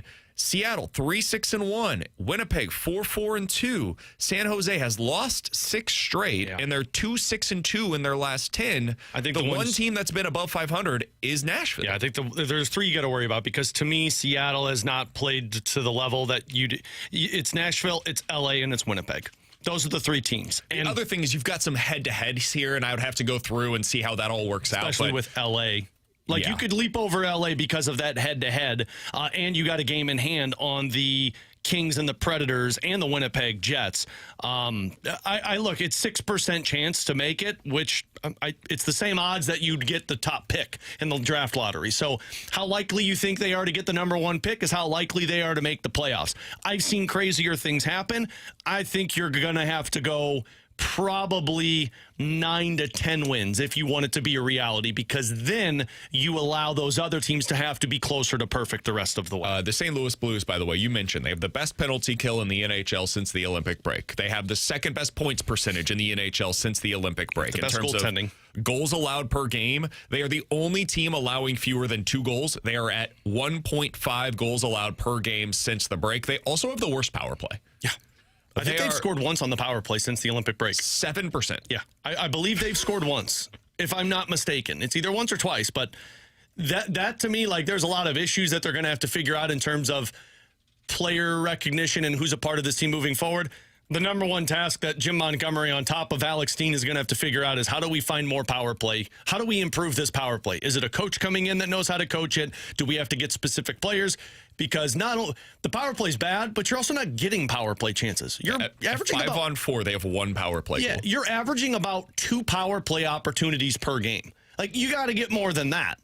You got to get like 3 or 4 opportunities to start to get a little bit of a flow in this one. So that's the aggressiveness that Monty's been talking about of like, look, you got to draw penalties to make your power play better. He's Alex, that's T-Bone on BK. Coming up in about 15 minutes, Dalibor Dvorsky seems to be taking the next step in his development. What's it all mean? We'll talk about it in 15 minutes. But next, man, I mentioned yesterday, not sure there's real star potential in JJ Wetherholt because I'm not sure about the power. Well, I looked pretty darn stupid yesterday watching that game. We'll talk about it next here on 101 ESPN.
In the air center. Mullins on the run. Still going back.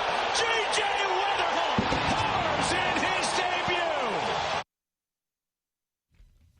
Alongside Alex and T-Bone, I'm BK. So yesterday, I'm wrong all the time. Maybe I'll be wrong on this. I sure hope I am. It would make the season a whole lot more interesting.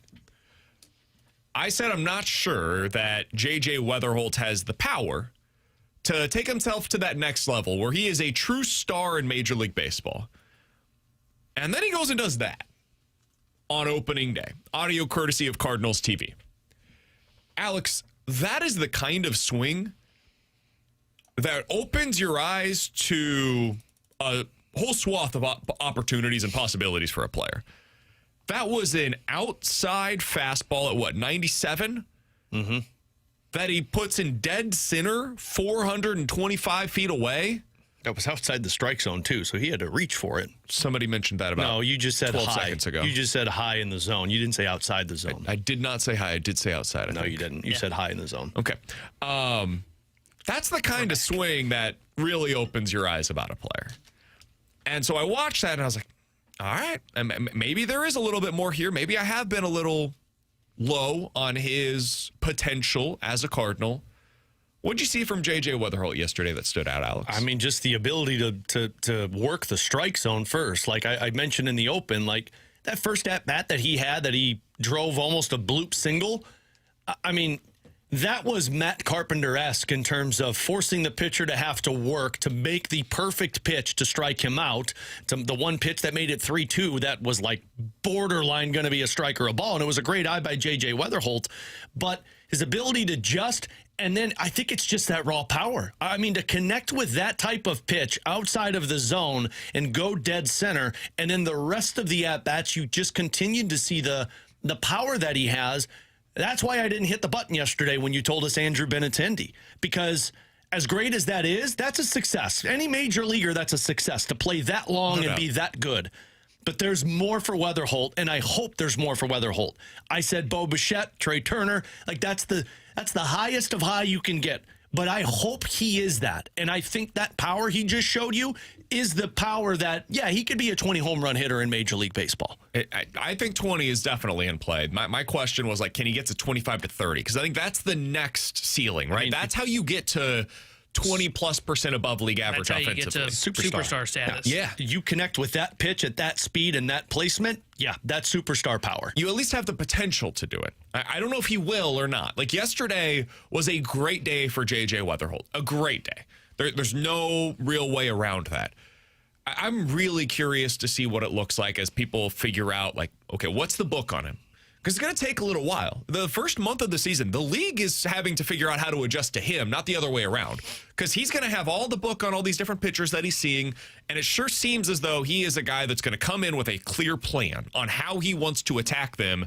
He looks the part of a veteran already. His approach is there, and that's something that, like, it's something that was not always the case for Gorman. It was not always the case for Walker. Like, this is what I was saying yesterday when I say he's different than those guys. Wasn't the case for Burley. Remember, Burley was a free swinger when he went up to the plate. He's a very different profile of top prospect from what we've seen previously. The closest comparison that we have, I would say in recent memory, is Dylan Carlson in terms of the profile of player. Now, he might already be more polished even than Carlson was, and it's less of a jump because he's not the switch hitter. Carlson, that's part of it too, is he had to figure out how to adjust to Major League pitching from both sides, which just adds one more element to it.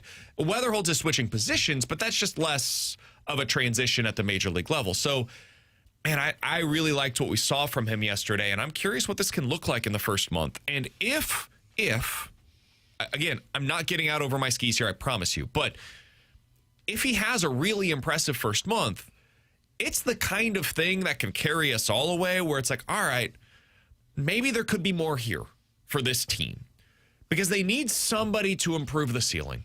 We know Ivan Herrera is going to be a good hitter. We're pretty sure Alec Burleson's a good hitter. Even if you're a little lower on Mason Wynn, I think he's going to be pretty good this year. Like, he's at least league average or so as a hitter at the major league level. Agreed. You get one more dude in there that's like 20% above league average, it starts to get a little more interesting at the top of your order. Now you add in a guy like Victor Scott, who at the bottom of your order could have like 50+ stolen bases this season. Now we're talking, man. Because now Victor Scott's going to get on and get over for a guy at the top of your order in JJ Wetherholt who could be 20% above league average. All right.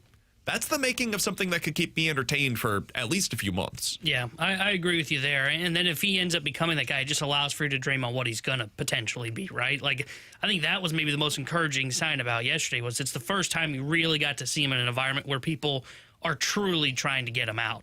Like, spring training is more about, yes, they want to get JJ Wetherholt out.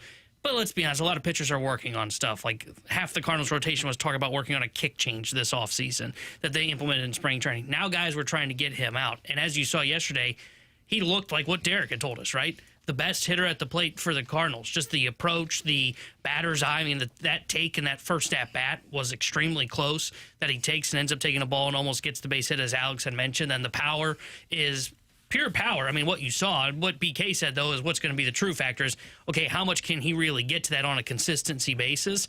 But, yeah, I mean, he's the kind of guy that can make you start to dream or at least keep you entertained in a rebuilding season because that was no mistake yesterday. And once the book gets out on him is when it starts to get interesting, right? Once you start that cat and mouse game, the song and dance of baseball, that's when you really start to figure out, okay, this guy's not just a prospect that we had dreams on. This guy's the real deal, right? That's where Walker's come up short. Walker's never adjusted to when baseball made that first adjustment.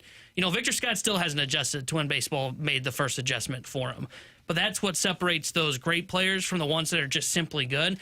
They're able to adjust and force baseball to make another adjustment to them. I know they were drafted in different positions, but I think Wetherholt's got a lot of what Jimmy Snuggerud has right now, to where it's like, look, we all saw Jimmy Snuggerud as a goal scorer. We all saw JJ Wetherholt as, hey, this guy's just going to get on base. He's not going to strike out. He's going to make contact.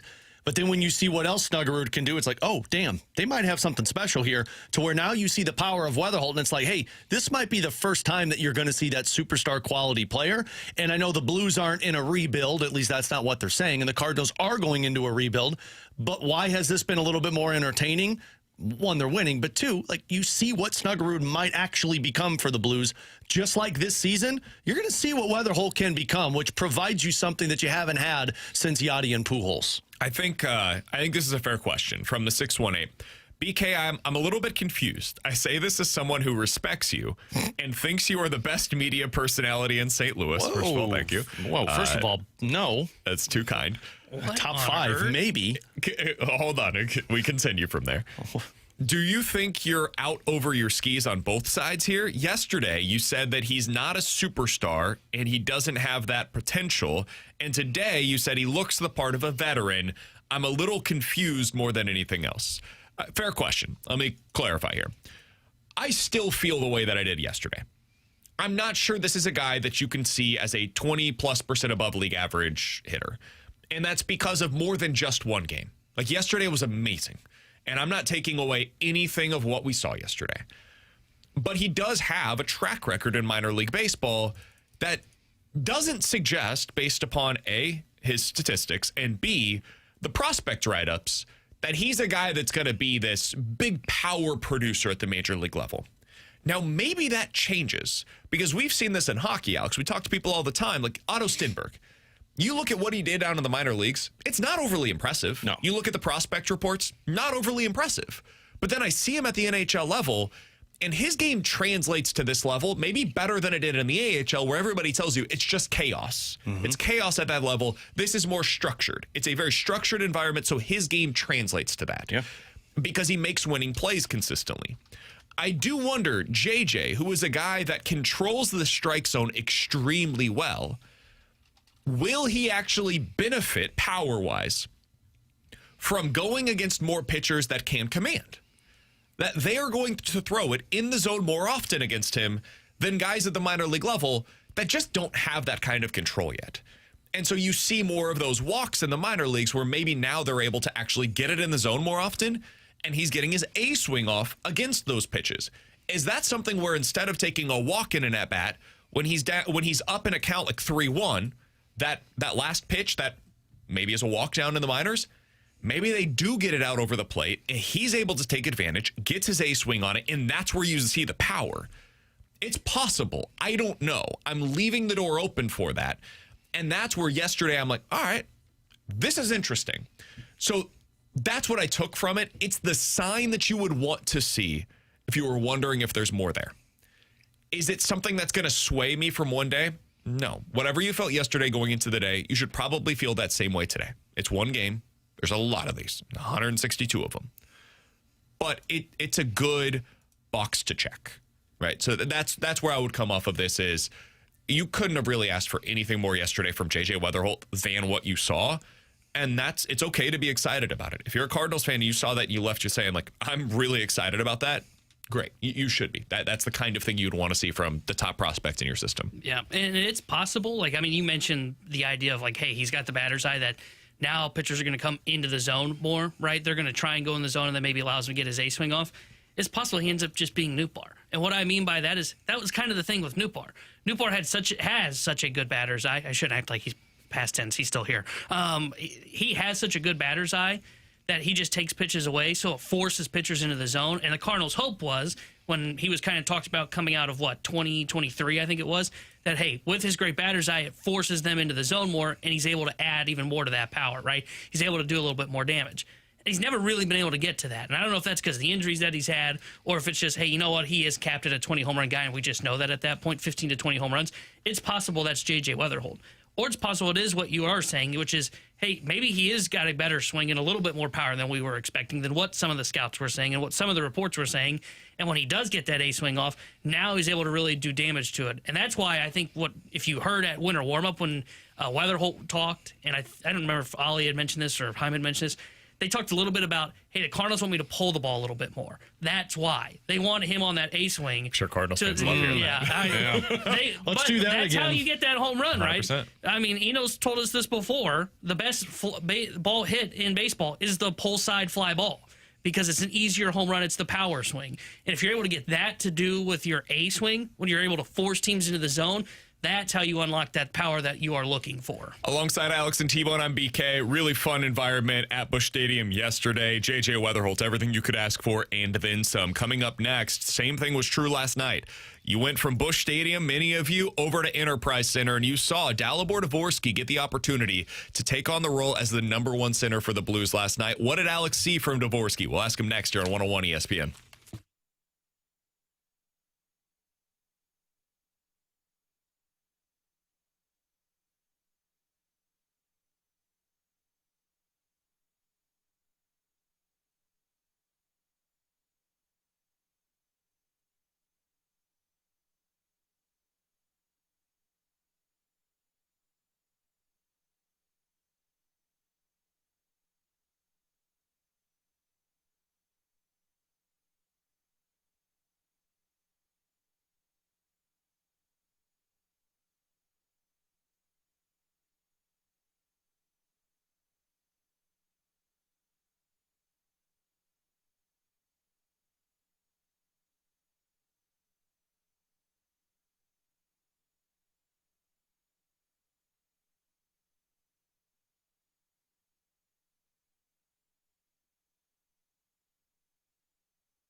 Tanner Hendrickson here with the Sports Center update brought to you by Saliga Heating and Cooling. Last night, the Blues took down the Sharks in overtime. They will be back in action tomorrow night when they host the Toronto Maple Leafs. We'll have pregame coverage starting at 5 o'clock with Alex Ferrario. Puck drop at 6 o'clock with Chris Carber and Joey Vitale. And the Cardinals are off today after taking down Tampa Bay yesterday in their home opener 9-7. They'll be back in action tomorrow. 1:15 will be first pitch as Michael McGreevy will get the start for St. Louis. The Sports Center update was brought to you by Saliga Heating and Cooling, a Daikin heating and air conditioning dealer.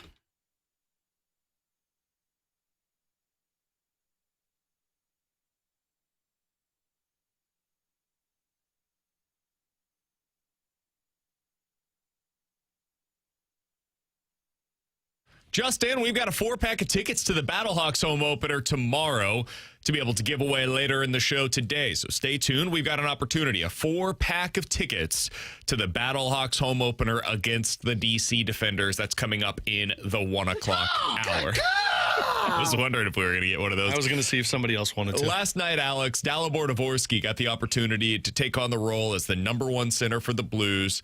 Played pretty well. Seemed like Jim Montgomery was impressed with his all-around command of the game. What did you see from Dvorsky playing alongside the other top line players for this team? So there were two things that I took away from it. One, like Dalibor Dvorsky does all of the right things he needs to. Like, he might not be putting up the points right now and the goals, although he's got 11 of them. That comes secondary. Like, I think what's more important when you're a centerman and as young as you are is what you do away from the puck, like how you are defensively and, you know, how aggressive you are in the offensive zone to find open space. And, like, he did both of those things. Now, he didn't get the matchup all night against Celebrini. It was actually Finley's line, but there were a couple of times that he did get that matchup, or he got the matchup against their second line, which included William Eklund, who's another top 5 pick. And it never really felt like that they were being outplayed. They spent more time in the offensive zone.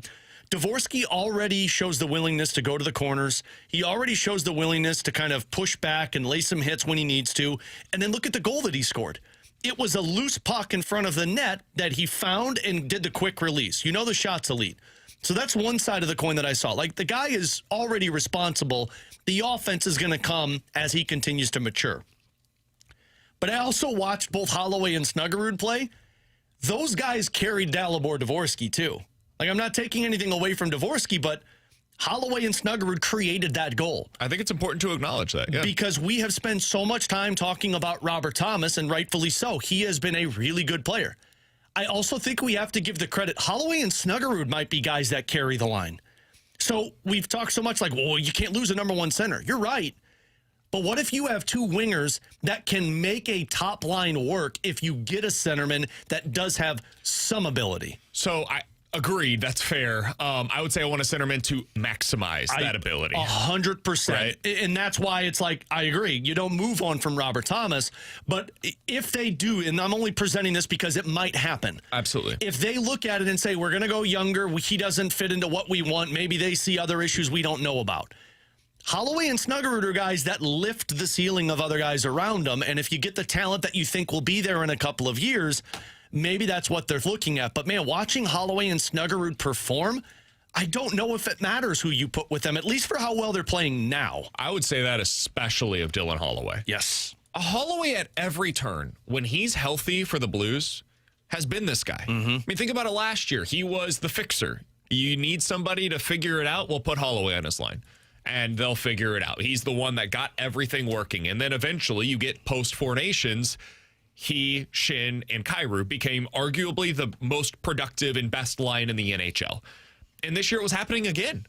Post-Olympic break, it was Holloway with Thomas and Snuggerud that became one of the most productive lines in the NHL.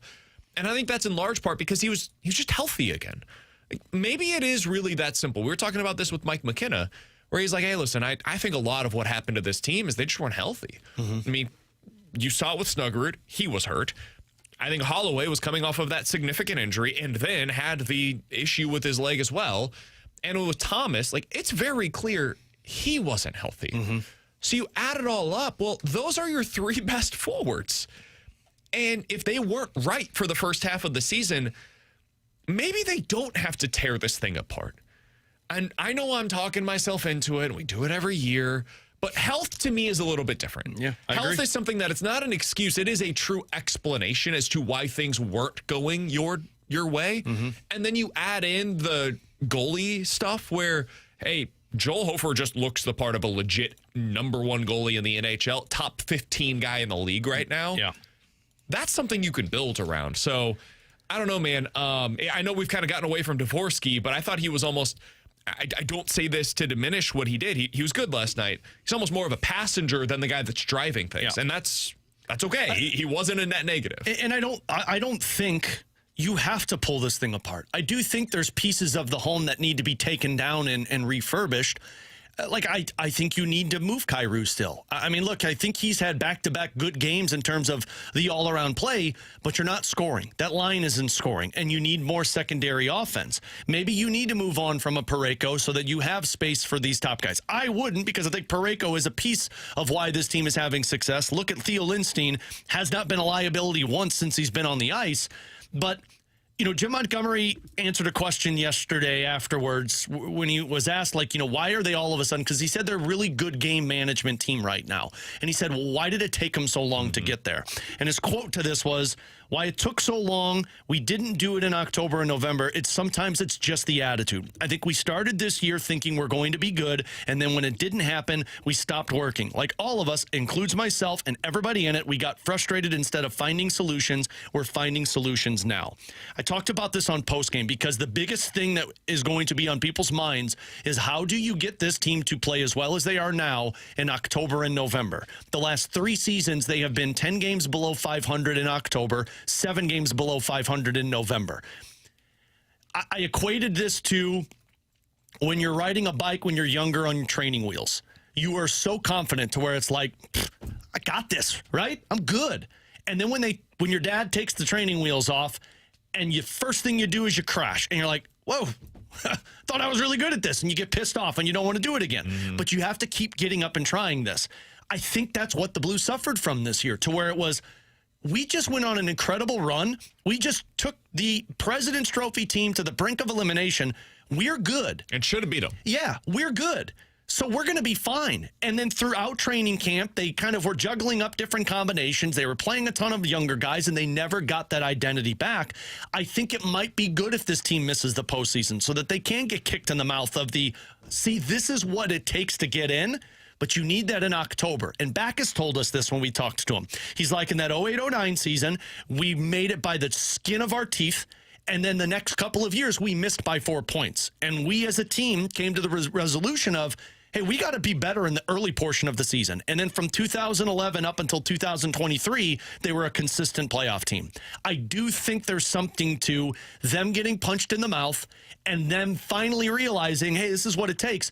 But none of it matters unless you start in October and November playing with the same desperation, which you hope this core is officially found. He's Alex. That's T-Bone on BK. Blues off tonight. Back in action tomorrow against the Maple Leafs. It is the Paul Bissonnette Bowl. He'll apparently be in attendance for this game. It is a genuinely big game for both teams, whether you want to look at it in terms of the NHL draft standings, which that's significant, and also the Blues. If they want to go on a run the rest of the way, they really need a win in this one. Yeah, I think if they pick up 2 points, depending on what the other teams around them do, they would move from 5th worst record to 7th worst record, 2 points away from the Maple Leafs if they pick up a win in regulation. Yeah, there's a chance the Maple Leafs, I would have to do some of the math, but by points percentage, it'd be really close. I think they would actually bump the Blues would behind San Jose, so they'd drop down to 7th. Right now, by points percentage, they're actually below Winnipeg because of some of the tiebreakers. So as of today, they've actually dropped all the way down to the 6th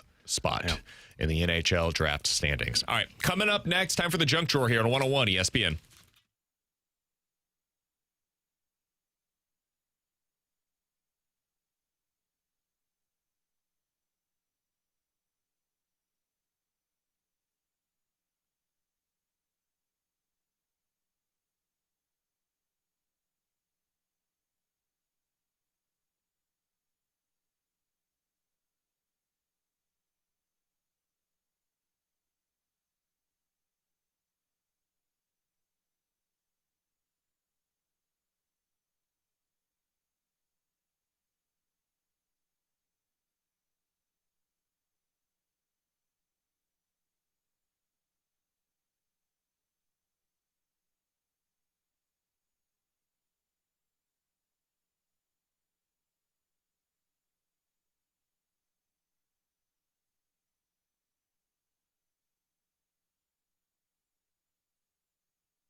Let's dive into the junk drawer. T-Bone, what do you got for us today? Guys, you know baseball season is back. I do. When we get John Kruk didn't quotes. you hear him in the beginning? God. Oh, yeah. Did Is you he come recording out on the now? broadcast? I did pull the audio. I don't know if you guys have seen or heard this. I have not. But from NBC Philadelphia, when the Phillies yesterday, which, by the way, we're not playing Tyler O'Neill's team. But here's John Kruk talking about new Philadelphia Philly, Adolis Garcia, and Tyler O'Neill, and what he wants to see when those guys get together this year. I'd like to see him and Garcia on a oiled up and flexing after a good workout. Garcia might have him this year. Boy, he's a big man. John Kruk said that? Yeah. Uh-huh. Yeah. Why? Well, I'd like to see them mud wrestle. he didn't bring that up. But, Why, you know, why do we have to oil them up? make He the wants to muscles see 'em. pop? Yeah. Wants to see them in their element. Only if John Tyler O'Neill didn't hit a home run yesterday. No. only if That was John disappointing. oils himself up too. That would be pretty great. I All don't three know of if them you'd like to oil see that. themselves up, get in there and mud wrestle. I saw that quote and went, baseball's back, baby. I love it. Also, Is baseball back? yeah. Also, another moment from the broadcast. They were talking about, by the way, this is just brilliant promotions from AAA Baseball. I'll let them explain, but they're talking about the minor league affiliate, the AAA affiliate, where Zach Wheeler is going on a rehab assignment for his off-season surgery. You see what the Iron Pigs are doing? They're doing an all-you-can-eat rib buffet in honor of Zach Wheeler pitching, because he had some of his rib taken out Oh, yeah. from the Oh, that's right. thoracic outlet syndrome. Well, I hope his ain't one of them. I hope I like how they chuckled at the beginning where it was like they're having a rib, all you can eat rib because of Zach Wheeler Just at an brilliant. Iron Pigs game. But maybe, I don't know if Zach Wheeler finds it funny, but it's brilliant promotions. I found the part where it was funny where they're called the Iron Pigs and they're having a rib eating contest. Did you guys see the Hamilton star that messed up the national anthem at the Mets opener as well? I saw that. Yeah, he played George Washington in Hamilton. Like and, they're not the original, right? Nope, the original. The original one? No. I like that character. Yeah, he's he sings great. in Moana. Christopher Jackson, I think his name is. He's wonderful. He messed up the national anthem. No, he yesterday. didn't. I swear. You can look it up. Hamilton star. That was Tony. George Washington in Hamilton, and didn't exactly nail it. I gotta find this. So Didn't yeah, stick the not what you want. It was a day full of Baseball's back, baby. gaffes. I still think we can't overlook the John Kruk wanting to see these guys oiled up. By the way, completely unrelated, but just while we're talking about elsewhere in baseball yesterday beyond just Busch Stadium, you see Donnie hit a home run in his first at bat with the Mariners yesterday. Doesn't matter though. Wetherholt hit one too. No, that's fine. 1 for 1. This is one of those scenarios where, like, I think Cardinals fans can be happy for Brendan Donovan. I think everybody's rooting It for was him to a have success shot, there. too, by the way. Because the Cardinals were going in a clear different direction. He gets to go to a team that's contending this season, or at least that's their expectation.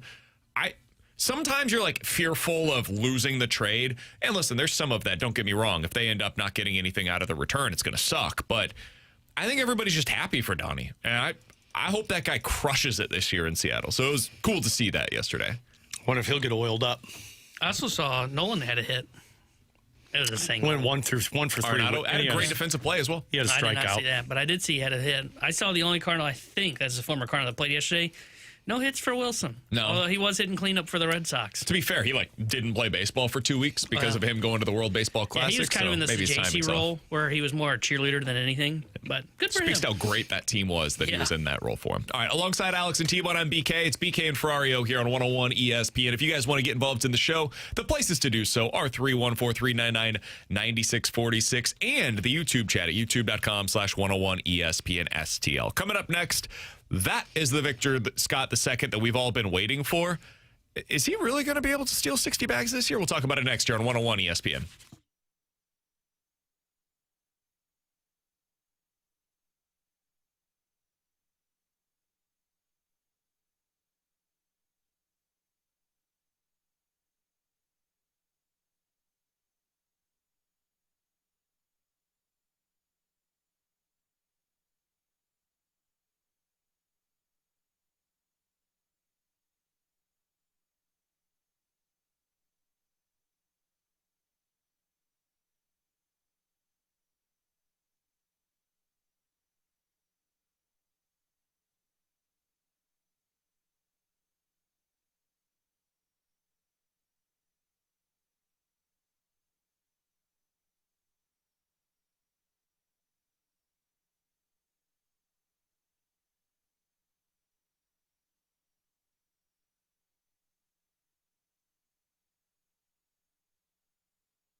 We've been hearing about Victor Scott II and his speed for quite some time now.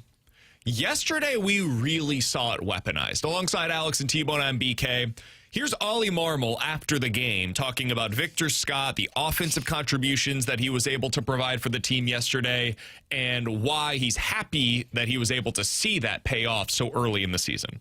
Exactly what you would want. Just create havoc as much as possible. Nothing you can do about it. He can tell you he's running, he's going to run. That's the style of play we need from him, and he's committed to it. Victor Scott II last year, Alex, had 34 stolen bases in 138 games. He had 2 yesterday and also forced a balk by the opposing pitcher. One of those opportunities existed because of a bunt single that he was able to beat out with his legs. The third baseman was halfway to home anyways, and it just didn't matter. It was a perfect bunt. It's something that he's been working on the entire offseason. We heard a lot about it during spring training, and that work, it paid off on opening day. Somebody asked us earlier today, do you think that he could legitimately get to 60 stolen bases? I was looking this up. There's only been 4 guys to do so in the last decade in all of Major League Baseball. So he'd be putting himself into some pretty rarefied air. That's a lot. The biggest thing is you're going to need to be healthy all season to be able to do so. Alex, after seeing the way that he was aggressive on the base paths yesterday, he was taking off every time he got on. I think there's a real chance that we could see it. I mean, every time that he got on base yesterday, he was ready to steal. Do you think that's in play for him? I'd say no, but it's just because I don't think, 1, he stays healthy, and 2, I don't think he gets on base enough to get to that number. Now, I could be proven wrong.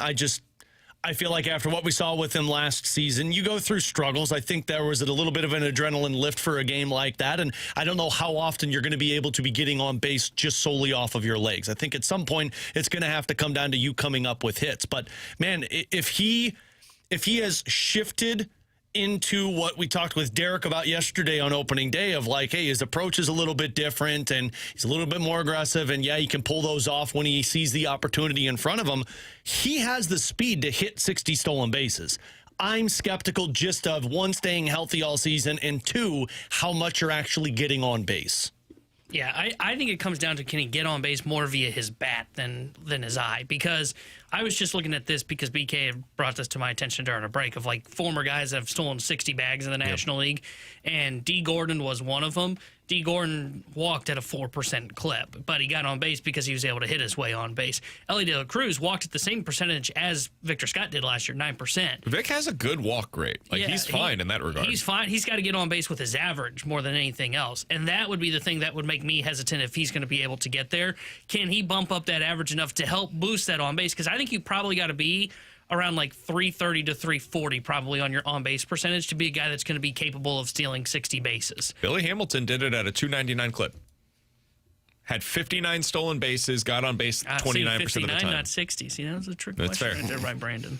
But yeah, I mean, guys that have done this, just for context, because you're not wrong, T-Bone. It's hard for me to disagree with it. Like, most of these guys are in that 340-plus range. Ronald Acuna, 73 stolen bases, 415 on-base percentage. Jeez. Absurd. Elly De La Cruz, 67 steals, 340 on base. Jonathan Villar, 62 stolen bases, 370 on base. And D. Gordon, 60 stolen bases, 340 on-base percentage. So that's typically what you need, but other guys, there are some outliers. Billy Hamilton, and this is the guy that we've compared Victor Scott II to, 59 stolen bases, had a 299 on-base percentage, sub 300. Last year for Milwaukee, Bryce Terang had 50 stolen bases. Excuse me, this is 2 years ago. 50 stolen bases, 315 on-base percentage. Bobby Witt Jr., this is back in 2023, 50 stolen bases, 319 on base percentage. He just didn't walk that season. So it's happened before. C.J. Abrams a couple of years ago, 47 steals, 300 on base. Malix Smith with the Seattle Mariners, a season that I truly do not remember, 45 stolen bases, 300 on base percentage. So you can do it. Yeah.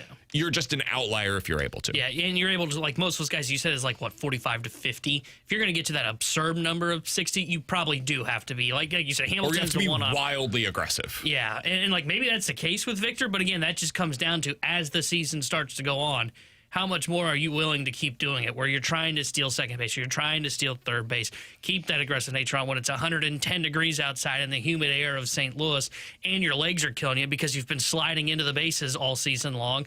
That's where it comes down to, do you still have the will to do it? But, yeah, if he keeps this aggressiveness up, he might be able to become one of those outliers. I think for him to get to that 60 range, which that texter asked earlier, I think he's going to have to hit for better average this year. And I'm not saying an absurd number, right? I'm not saying he's got to suddenly become like a 280 hitter like Alec Burleson was this past season. But can he get up to like 230, 240? And then that helps boost that on base with that good walk percentage that he has into that 340 range. That's how he could get to that spot where he could be a 60 stolen base guy. It's exciting.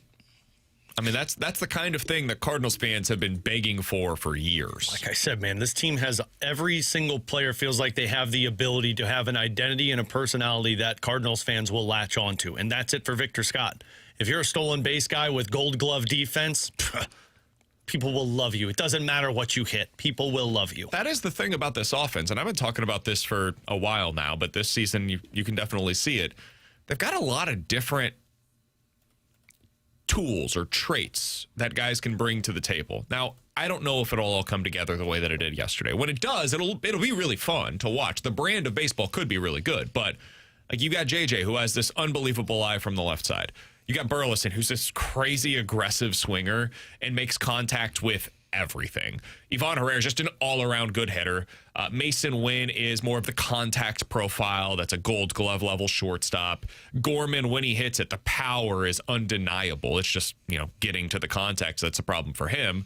And then you've got Victor Scott II, who has speed, the likes of which Cardinals fans that were around for it, you can remember what this looked like in the 80s when you had the run in Redbirds, right? So you've got a lot of different stylistic approaches to this lineup, and when it all comes together, it can be a hell of a lot of fun to watch. And then there's the Nathan Church of it all. Back to Nathan Ryan Church. You guys like what you saw yesterday? He's just riding the high of opening day. Oh, dude, I'm gonna squeeze as much juice as there is in this one. This is Nathan one that Church I just don't know how excited I want to get. This poor guy is being BKO'd. He's going to go 0 for his next 20. I want to enjoy what he did, but I'm not going to sit here and act as if what he did is something that we will see all season long. Agreed. I will say he didn't look overpowered yesterday. And that was the theme. And he said it. I mean, Derek mentioned it. I believe he said it yesterday on the show, or maybe he said it on Tuesday when we talked to him. But he said, Church has said publicly, that was the first time last year where I felt sped up. And this is why I love when you give prospects a month at the big league level, because it is truly just at the end of the season, not in the first of the season. Well, either right, one. Joshua Bias? Either one. He looks like a stud. But I do love when teams do that, right? Like when they did it with Wynn, I thought it was a smart decision back in 2023 to do that. Same can be said for Nathan Church, but he looked like he kind of belonged, right? He looked comfortable at the plate. He showed off all of his tools yesterday. The guy that, if he's going to be here, he's going to be a contact hitter, almost kind of singles happy, I would say. And we'll see if there's more pop to his bat as he kind of starts to go along this season. Shows off the gold glove caliber glove that I think he has out in left field yesterday. That catch was absurd. And, we didn't need it, Nathan, but the throw, that was a cannon from left field. Everything you could ask for from Nathan Church in game one, he showed off yesterday. And it's why the Cardinals decided to go with him over Nelson Velasquez. That's why BK's been drooling over him for 3 full days. So, yeah, I was impressed with Nathan Church yesterday. Now, is it sustainable? I don't know, but I'm willing to say, okay, that's why you carried him on the big league roster, and that's what he showed off in spring, frankly. He's got real speed. That speed is real. The defense, that if not for Alec Burleson's home run, that would have been the highlight of the day. His play that he made in left field was absolutely ridiculous. And then the cannon of an arm that he flashed yesterday. And then, he had a good day with the bat. And it wasn't just the results. The process was really good. Whether it was his eye or, just taking whatever it is that is there for him. He had a really good day yesterday. Now, he's going to have more bad days than good days probably, because that's the way that it works with baseball. If you hit 300, you're a Hall of Famer. But I want to see more of it. I'm definitely interested to see what he can be for this team. And if what we saw yesterday, the glimpses of it, is real, man, he's going to help this team. And he's going to force some really hard decisions as we go along and as we get closer to Lars Nootbaar's return to this lineup. So I like it. I think he's going to start regularly in the first month of the season, and I think that's going to potentially at times come at the expense of Jordan Walker. I think you're going to see more of Nathan Church over the next week than Jordan Walker. And if you had told me that, man, as recently as a month ago, I would have said, whoa, what has happened? And is everybody okay? Like, is Walker hurt? Is that what's explaining it? And the answer is no. Walker just might be the better player right now. Or excuse me, Church might be the better player right now. What if someone said last year, like, what if he could, like, take the job from Victor Scott? See, I don't think he's going to. At least not right now. But Vic brings something to the table that's tangible. If he gets with on his base. speed. Absolutely. And he's got to do that. And that's what it comes down to. That's why I wonder if Church could take Victor Scott if Scott doesn't hit. Maybe. But right now, and Derek said this yesterday, you guys mentioned it as well, and we were saying the same thing, but from two different sides of the coin. The pressure is on Walker and Church in the first month of the season, in my opinion, because those guys might be battling for one spot in the lineup currently. Now, it could eventually be like both of them perform, Victor Scott doesn't, and then Vic's the one that ends up losing his opportunity. But right now, after one day, hold on, Church before you finish that sentence, anybody talking about Nelson Velasquez today, by the way? But he hasn't played yet. I still would have him on the roster over Jose Fermin. Did you see Jose Fermin play yesterday? Nope, and I didn't need to. Yeah, I wouldn't have needed Velasquez to play either. But you know what? When they need power, I would like to have Velasquez. Good to have a guy that'll be able to sub in a position that it probably don't matter. Alongside Alex and T-Bone on BK, it's BK and Ferrario here on 101 ESPN. Why is it still getting me upset about Velasquez? I don't even care, man. I really don't know. Coming up in 15 minutes, Oli Marmol managing the way that he wants to with these young players. We'll get into that coming up here in just about 15 minutes, rather, not 15 seconds. There was a really interesting managerial decision yesterday that we'll get to in just a little while. But next, Josh Schertz was on with TMA today. Broke some news. I thought it was very interesting. We'll let you hear it next here on 101 ESPN.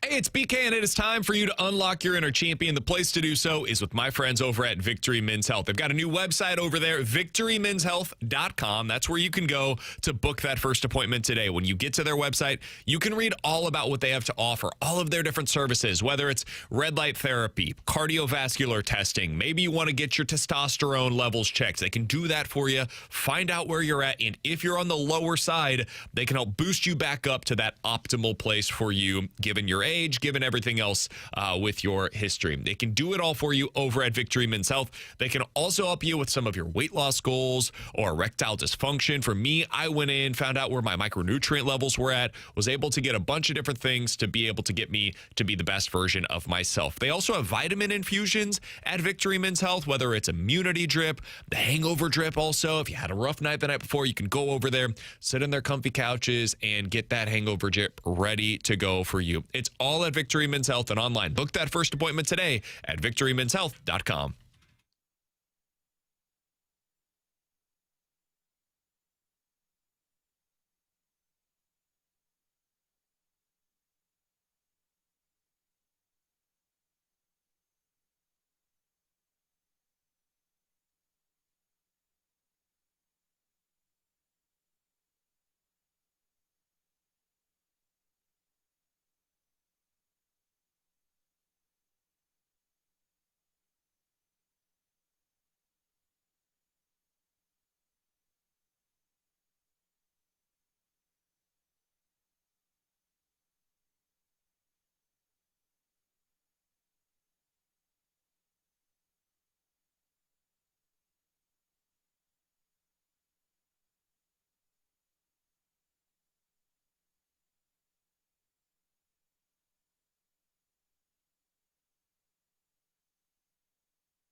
Hey, alongside Alex and T-Bone, I'm BK. It's BK and Ferrario here on 101 ESPN. Alex, I don't know if you were listening today, but Josh Schertz was on with TMA, and I thought it was a great interview. He was open and honest about his current situation and the opportunities that have been presented to him, how much he loves it here in St. Louis. He talked about, his experience yesterday going to the Cardinals game and then eventually to the Blues game as well, and just what that experience was like. He was surprised by the amount of positive feedback he heard from fans, which was really cool, man. This city really bought in to the brand of basketball and the quality of basketball that SLU played this year. And so a lot of people were coming up to him saying, just thank you for everything and thanks for staying, basically. And so I thought it was a good interview. I highly recommend checking it out on the podcast page. 101ESPN.com and the free 101 ESPN app is where you can go to find it. That's all sponsored by Schaefer Door Company. And he was also asked specifically, and I appreciate Tim for doing so. It's the kind of question you got to ask if you're talking to Josh Schertz today. And T-Bone, let me know whenever you've got this. He was asked specifically about his future. And, even though Josh Schertz has already signed a contract extension with SLU, he's still in headlines because, there's an opportunity available at North Carolina. There's an opportunity that could be available at KU. And then a couple of days ago, Will Wade, the former LSU coach, is now once again the LSU coach, which means NC State is open. And his name has been thrown out there as a possibility at NC State. So Tim asked him, are you locked in? Are you going to be here for not necessarily the long term, but for next year? Here's Josh Schertz on with TMA. At the end of the day, I told them in the beginning when we had our first conversation in February about it, I wasn't going to chase money. I was going to chase success. I think when you have success, you'll always be okay financially. And, reality is I turned down significantly more money, to stay here. It's never been about money for me. I could have made, more if I left, but at the end of the day, there's a lot here I like. We love living in St. Louis. Natalia and I do. And, we're excited about, where we are, but certainly we think our future, is incredibly bright here. And again, it's about the people, and we have amazing people at St. Louis, from the board to the president's chair and down from Chris on down in terms of, what we need to do to be successful. Their commitment, investment in me and the program is second to none. Tim asked a follow-up question. It was like, so does that mean you're for sure going to be here? And Josh was like, listen, I said the other day, I can't say with any definitive nature in me, yes, I will 100% be here this upcoming season. I respect that from him. But my plan is for that to be the case. I'm convicted in the fact that I'm going to be here. He's like, but if I told you today that I'm going to be here and then an NBA team offers me $10 million a year, he specifically referenced that. He's like, I have to take that. And yeah, of course. If you get that chance, you've got to go take it. And so, if North Carolina offered Josh Schertz the job, do I think Josh Schertz is turning down that opportunity? I have no idea. I would guess no. I think you probably have to take that. If Kansas were to come calling and say, hey, we want you to be the next coach at the University of Kansas, you kind of have to take it.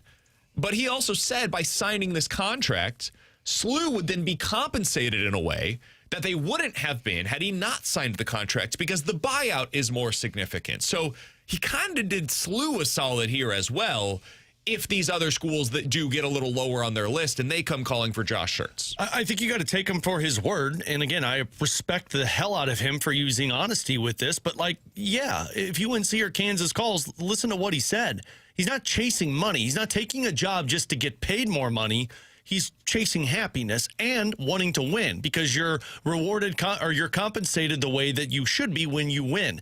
And if a program like UNC or Kansas calls, it's meant no disrespect to SLU, you're going to win there. If you're a good coach, you're going to get the resources to go out there and get the players to win there. But it all comes down to where he wants to be. And he is telling fans he's happy here. So you're going to have to find a spot that's going to outdo his happiness.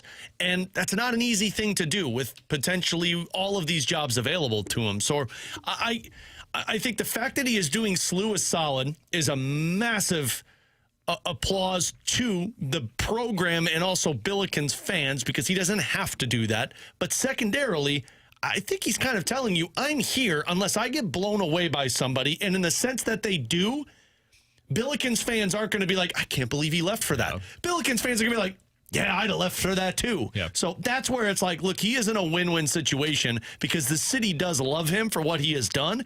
And it seems like he's going to be here unless somebody comes in and gives some type of crazy offer. I know that you're a big fan, Alex, of Matt Norlander, some of the work that he does with CBS Sports and their podcast. He also writes for CBSSports.com, and he did a roundup of all the different names that could be of interest to NC State. There was a little blurb in it about Josh Schertz, and I found it interesting. He said Schertz is probably the most notable name on the list for NC State, but it could be tough to land him. Sources told CBS Sports his recently signed deal at SLU is likely beyond what NC State could pay, and that SLU is probably going to have more in NIL than what NC State could do as well. Good for them. Quote, he's a wish list candidate, but almost certainly not attainable, end quote. Dude, what does that say about SLU and the investment that they have clearly in the basketball program right now that NC State would look at the package that they have sent to Josh Schertz and say, yeah, man, we can't beat that. I mean, NC State is an ACC basketball program with at least some level of history. Not, it's not a North Carolina or anything, but that's not a nobody program. And they flat out can't beat what SLU has offered. That's quite a statement in favor of SLU and in favor of, I would assume, the boosters that have gotten involved, especially Chaffetz, to be able to keep Josh Schertz at the university. And that happened because of Josh Schertz. Like, that happened because of the success he had in 2 years and how he showed the ability to win in the transfer portal, win with NIL, and build a sustainable program if you get the right pieces. And so what does a program do? They say, cool, we'll give you the resources. So, that's a massive win for both sides in this.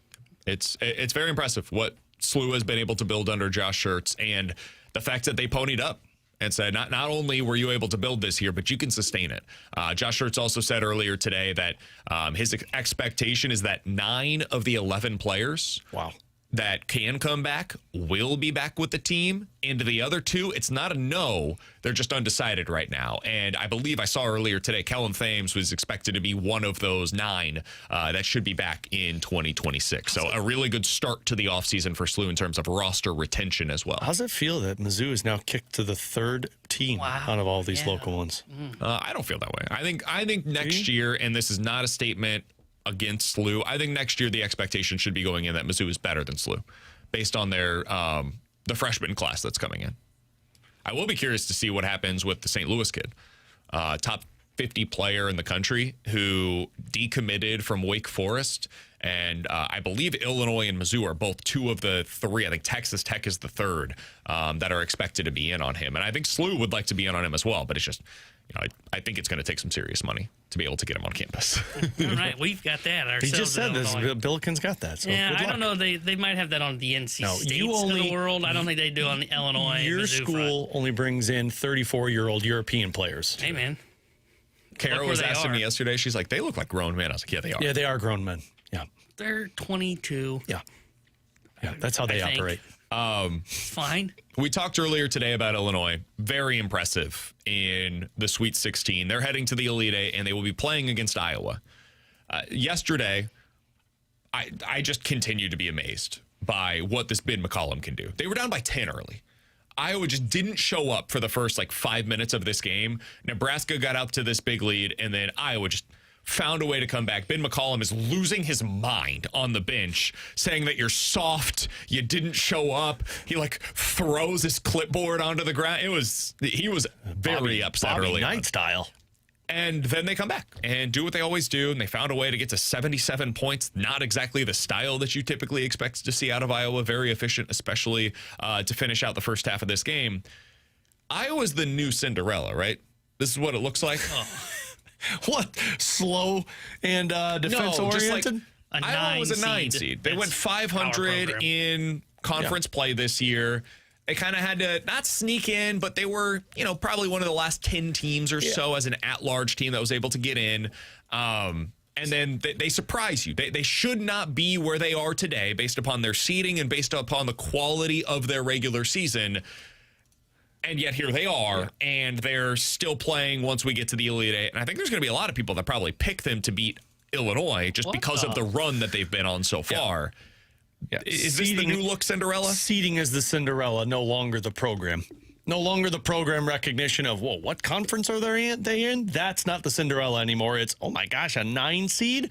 That's the Cinderella. It's like Texas could have been this too. They were an 11 seed. Yeah. Nobody saw them making this kind of a run. They played in the first 4. And I mean, they were literally a shot away from potentially getting into the Elite Eight. They played way better yesterday than I was expecting against Purdue. It took a unbelievable shot with, I think, 0.7 seconds remaining for Purdue to come out on top in regulation. So they gave them everything they could possibly ask for.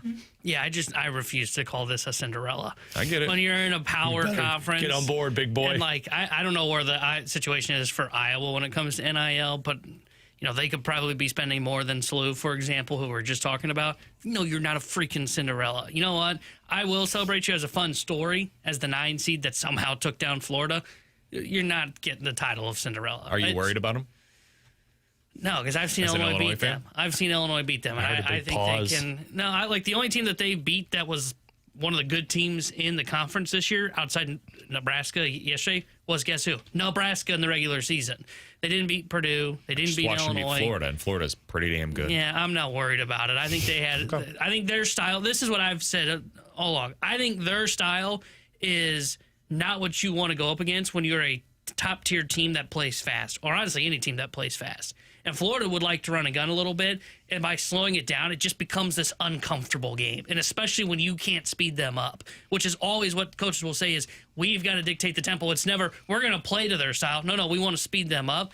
Illinois plays slow. This is why I wasn't afraid of the tempo from Houston yesterday. That's why I'm not afraid of the tempo of Iowa, who they destroyed earlier this year. Okay. So, no, I'm not worried about it. I think they will be Final Four bound. Be careful what you ask for.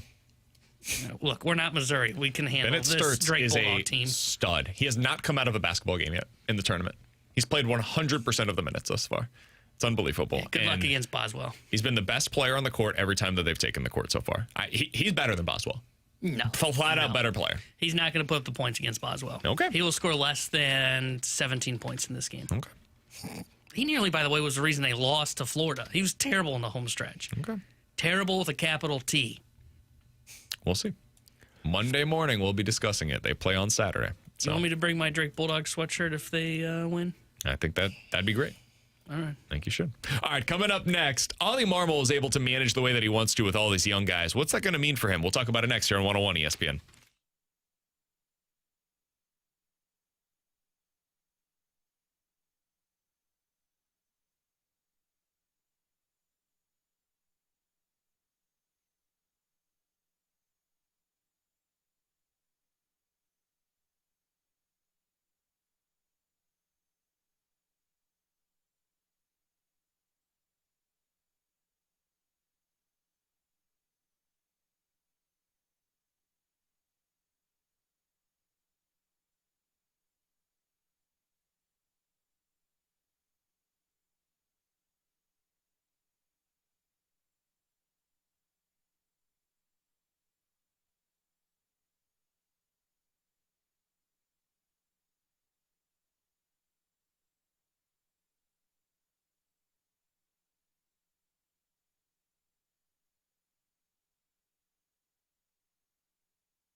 Tanner Hendrickson here with a Sports Center update brought to you by Universal Windows Direct. Blues took down the Sharks last night in overtime. They will be back in action tomorrow night when they host the Toronto Maple Leafs. We'll have pregame coverage starting at 5 o'clock with Alex Ferrario. Puck drop at 6 o'clock with Chris Kerber and Joey Vitale. And yesterday, the Cardinals came back to win their home opener 9-7 over the Rays. They will be back in action tomorrow afternoon. 1:15 will be first pitch. Michael McGreevy will get the start for St. Louis. The Sports Center update was brought to you by Universal Windows Direct. You'll be saying, I love my windows.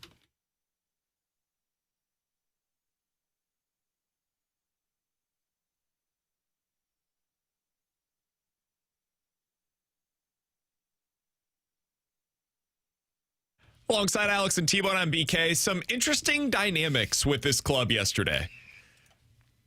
Now that we're at 2.5 hours in, 2 hours and 45 minutes in, it's 1:42. Your time check brought to you by Clarkson Jewelers, and officially licensed for Didn't know we were Jeweler. at the rewind already. No, we got a 5-minute segment here. We can talk a little bit about the managerial decisions. A lot of the time, this would be kind of like the open. This is why you were so excited from yesterday. Oh, baby. It's not really Nathan Ryan Church. It's the managerial decisions. So I think this is what Oli wants to do. I remember a few years ago, you guys remember that series in Wrigley? It was, I think, his first year as the manager. And they just had to piece things together. It was like 15 different pitchers that they were using. They were going like 3 innings apiece. I remember that was one of the first times that we saw Zach Thompson in a Cardinals uniform, and he was just lights out. The curveball was unbelievable, and then basically I've never seen him again. He was great.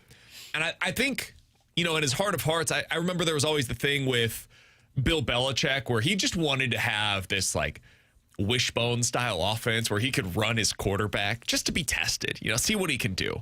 I think a lot of managers kind of feel that way too, where they're like, let me manage a team that's just kind of the plucky underdog, see what we can do whenever I'm the one that has to press all of the right buttons. I thought he did that yesterday. I thought he did a really good job managing that game. And some of this is based upon your personnel. When you have Ryan Helsley and you come to terms with the fact that, hey, we're only going to use you in save situations. I think it was the right plan. It kept him healthy, and it clearly worked. Ryan Helsley was really good for the Cardinals. It changes the way you can utilize your bullpen. But yesterday, Riley O'Brien might be their best reliever right now. They got into a tough spot with JoJo Romero where you had, I believe it was 2 on, 2 outs in the top of the 7th inning. Cardinals up at the time 9-7. This is the game. Camaro's coming up. He's their best hitter. And if he's able to put this thing away, like, you were in a tough spot if you allow this lead to get away from you. So he says, we're putting out this fire. Riley O'Brien's coming in to do so. And he strikes him out looking. That right there, that's where you won the game. Because he pressed the right button in the exact right spot, and he got super aggressive with his bullpen management, because I'm sure you guys probably had the same thought at that time. Who's closing this thing out? Yeah, well, I saw Brian come around again, and I went, WTF. I thought they used his closer in the 6th inning when Swanson came out, and I'm like, whoa. He got super aggressive with the bullpen yesterday. I loved it. It was great. And then Riley O'Brien comes back out for the 8th inning, and then you see Stanek, who made it really interesting, walked 3. Yeah, and the whole idea to bring out the fire with O'Brien was, all right, if this all goes to plan, we don't see Caminero again until Stanek made it interesting and saw him again. Yeah. I think we're going to be saying that a lot about the bullpen this year, that they made it interesting. You very well could. But I liked the way that he was able to manage that thing. You could say the same thing about him bringing in, who was it? Urias? Urias for Gorman defensively? Yeah, at the end of that game. For Mean. Yeah, correct. Because of the number of young guys, he's just able to get pretty creative, and I think that's something that Ollie's going to really enjoy this season, with the way that he's able to manage late game situations when they're up. I sometimes think that allows guys to show their best colors when you don't have the pressure on you. And I think Ollie likes the pressure, and he loves to perform in the pressure. But like now in a rebuild, you're not going to have people questioning your every single move, because if something goes wrong, you're like, oh, well, it's supposed to be bad this season, right? And you could go out there and actually make decisions that help you win baseball games. I've always thought that the way Oli handled his bullpen since he has been the manager has always been really good. It's just a matter of, getting guys to perform where you need them to. So, yeah, I think this is going to allow Oli, one, with the protection of a contract extension, and 2, being in a rebuild, I think this is going to allow him to actually show people, like, hey, this is the right manager for a team that is trying to get competitive. And then when they get competitive, This is the guy that can win you baseball games. It's also it's just the flexibility that having a bunch of young guys provides. When you have no clear, obvious answer in the ninth inning, you can just use these guys wherever. And they're like, hey, I haven't earned the right to be the closer yet. Helsley earned that. He earned the opportunity to only come in when we're in a save situation. And set his standard. Exactly. I need to know when I'm coming in because it's better for my prep. Nobody on this roster has that. They're all battling for their own roles within the bullpen, and eventually they'll start to, see those things come through, and you'll have an idea of, hey, 7th inning, 8th inning, 9th inning, these are the roles. It'll all be established at some point this year. But right now, that has not been established. So they're able to get super creative and aggressive with some of the guys they're able to utilize. I really like that. And then position player-wise, T-Bone, they're just able to go out there, and they know the at-bats are going to be there. So if you have to replace a guy defensively, whatever, go ahead. Or if there's a pinch hit situation late, go ahead and pinch hit for him. Like Gorman, for example. He's probably not going to be in defensively whenever you're really good again. That's just not going to be his role. He's probably never going to be a plus defender. So Urias, he's the guy that comes in those spots. Jordan Walker, same thing. He's probably never going to be a true plus defender in right. So if, 2 months from now, Nootbaar's back and you've got the ability to replace Jordan Walker late with a Nathan Church or a Lars Nootbaar, whoever it may be, go ahead. You can do that. And that's the kind of stuff that at times in the past we've been critical of Oli for doing that. This year, there's so many at-bats to go around. Whatever, go ahead and get it going. Yeah, well, and I think to your point on Gorman, I'm 100% with you. We're just now at the point in his career that, yeah, he's not that guy. And I wonder if some of that is, too, early on, it's more of the baby steps, right? We saw Gorman last year, not great at the hot corner defensively, started to make strides towards the end of the year. Right now, they might do this. I wouldn't be shocked if a month and they're not defensively replacing him in games. And I think yesterday, keeping Walker in the game was a sign of where they are with their trust in JC in the outfield or Fermin in the outfield than anything else. Because otherwise, I think they would have replaced Jordan Walker in the game the same way that they did with Nolan Gorman. So I did find it interesting. I don't think there will ever be pinch hit opportunities. I think it's left on left against Gorman, close game, bottom of the ninth inning. Sure, you might have an opportunity for, I don't know, it's a JC to pinch hit there. I bet they stick Gorman. I'll be curious to see when that moment first arises, what they decide to do. But yeah, I had no quorums with the way that the game was managed yesterday. Now, part of that could have just been my expectations going into the game, where BK's told me I've got to remember it's not about the in-game decisions. So I tried to approach it when I saw O'Brien come running out of the bullpen in the 7th inning that way. But I thought it was smart the way Oli approached it yesterday. I was about to say, did you not like that? I found it interesting just because I didn't know who else he trusted going into for that 9th inning. I loved it. And I should have known it was probably Stanek. I thought maybe they're going Soriano, who was a guy who you traded Granillo for that was out of options, that had a great spring. But I found it interesting, and the reason that I'm typically not a fan of it is because it actually kind of didn't go the way that it was supposed to, which is, in theory, you didn't want to see Caminero come back to the plate going up against your 4th best bullpen arm. But that's what happened, and it didn't hurt them. Stanek did his job and walked him. But that's why I don't personally like that when it's that early in the game. I mean, it wasn't that early. It was the 7th, and you had to get out of it, man. Cardinals conversation later on today. By the way, Puck Cancer is tonight, the 3rd period. There is only 2 options if you want to go. Standing room only tickets, which is what I bought earlier today, or there's a few VIP sessions available as well. You can get all of that right now if you want to get involved. Tickets on sale for that game for tonight. It's all going in support of Siteman Cancer Center and the V Foundation for Cancer Research. 101ESPN.com. You can go over there for some more information, or just Google Puck Cancer 3rd period. You can get all of the information there. That is where the Fast Lane will be broadcasting live coming up here in about 15 minutes. But coming up next, we'll hit the rewind here on 101 ESPN.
Battlehawks in action tomorrow, the home opener.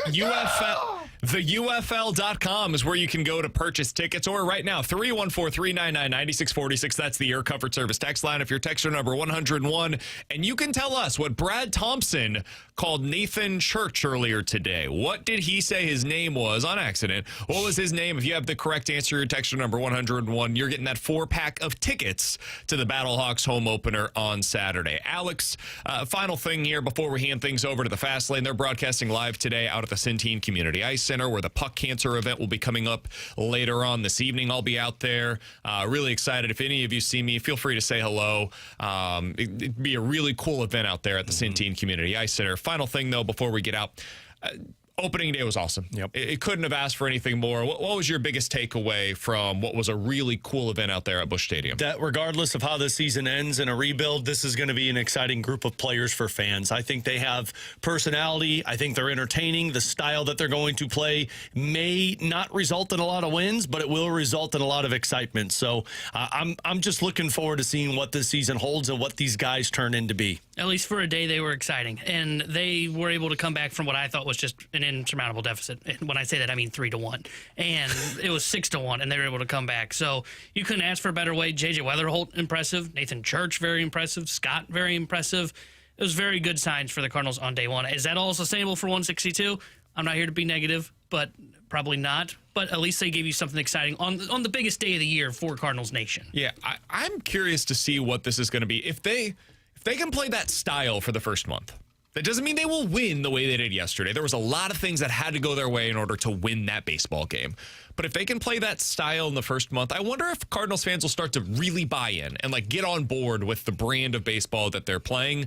And then you have a few players that you can latch on to. JJ Wetherholt was a fun player to watch yesterday. Alec Burleson had a big moment yesterday. Victor Scott II, defensively, and also what he's doing with his speed on the bases. That could be a hell of a lot of fun. Nathan Schertz, what he's able to bring to the table as a cornerstone piece of this rebuild. Always going to keep bringing him up. You got Dustin May on the mound this weekend as well. I think he's going to be a fun pitcher to watch. So, maybe they could be a team that's a little more exciting than we were expecting heading into the season. Blues back in action tomorrow as well. Also, T-Bone's Illini in action against the fighting Iowa Hawkeyes. You got some Sweet 16 action tonight. Cardinals with a full weekend. Man, it is a fun time of the year if you're a sports fan here in St. Louis. Battlehawks as well with their home opener tomorrow at the Battle Dome. Fastlane will be able to break all of that down and come to you live from the E&B Granite Studios out at the Centene Community Ice Center. For Alex and T-Bone, I'm BK. We'll talk to you on Monday at 11 a.m. Fastlane's next here on 101 ESPN.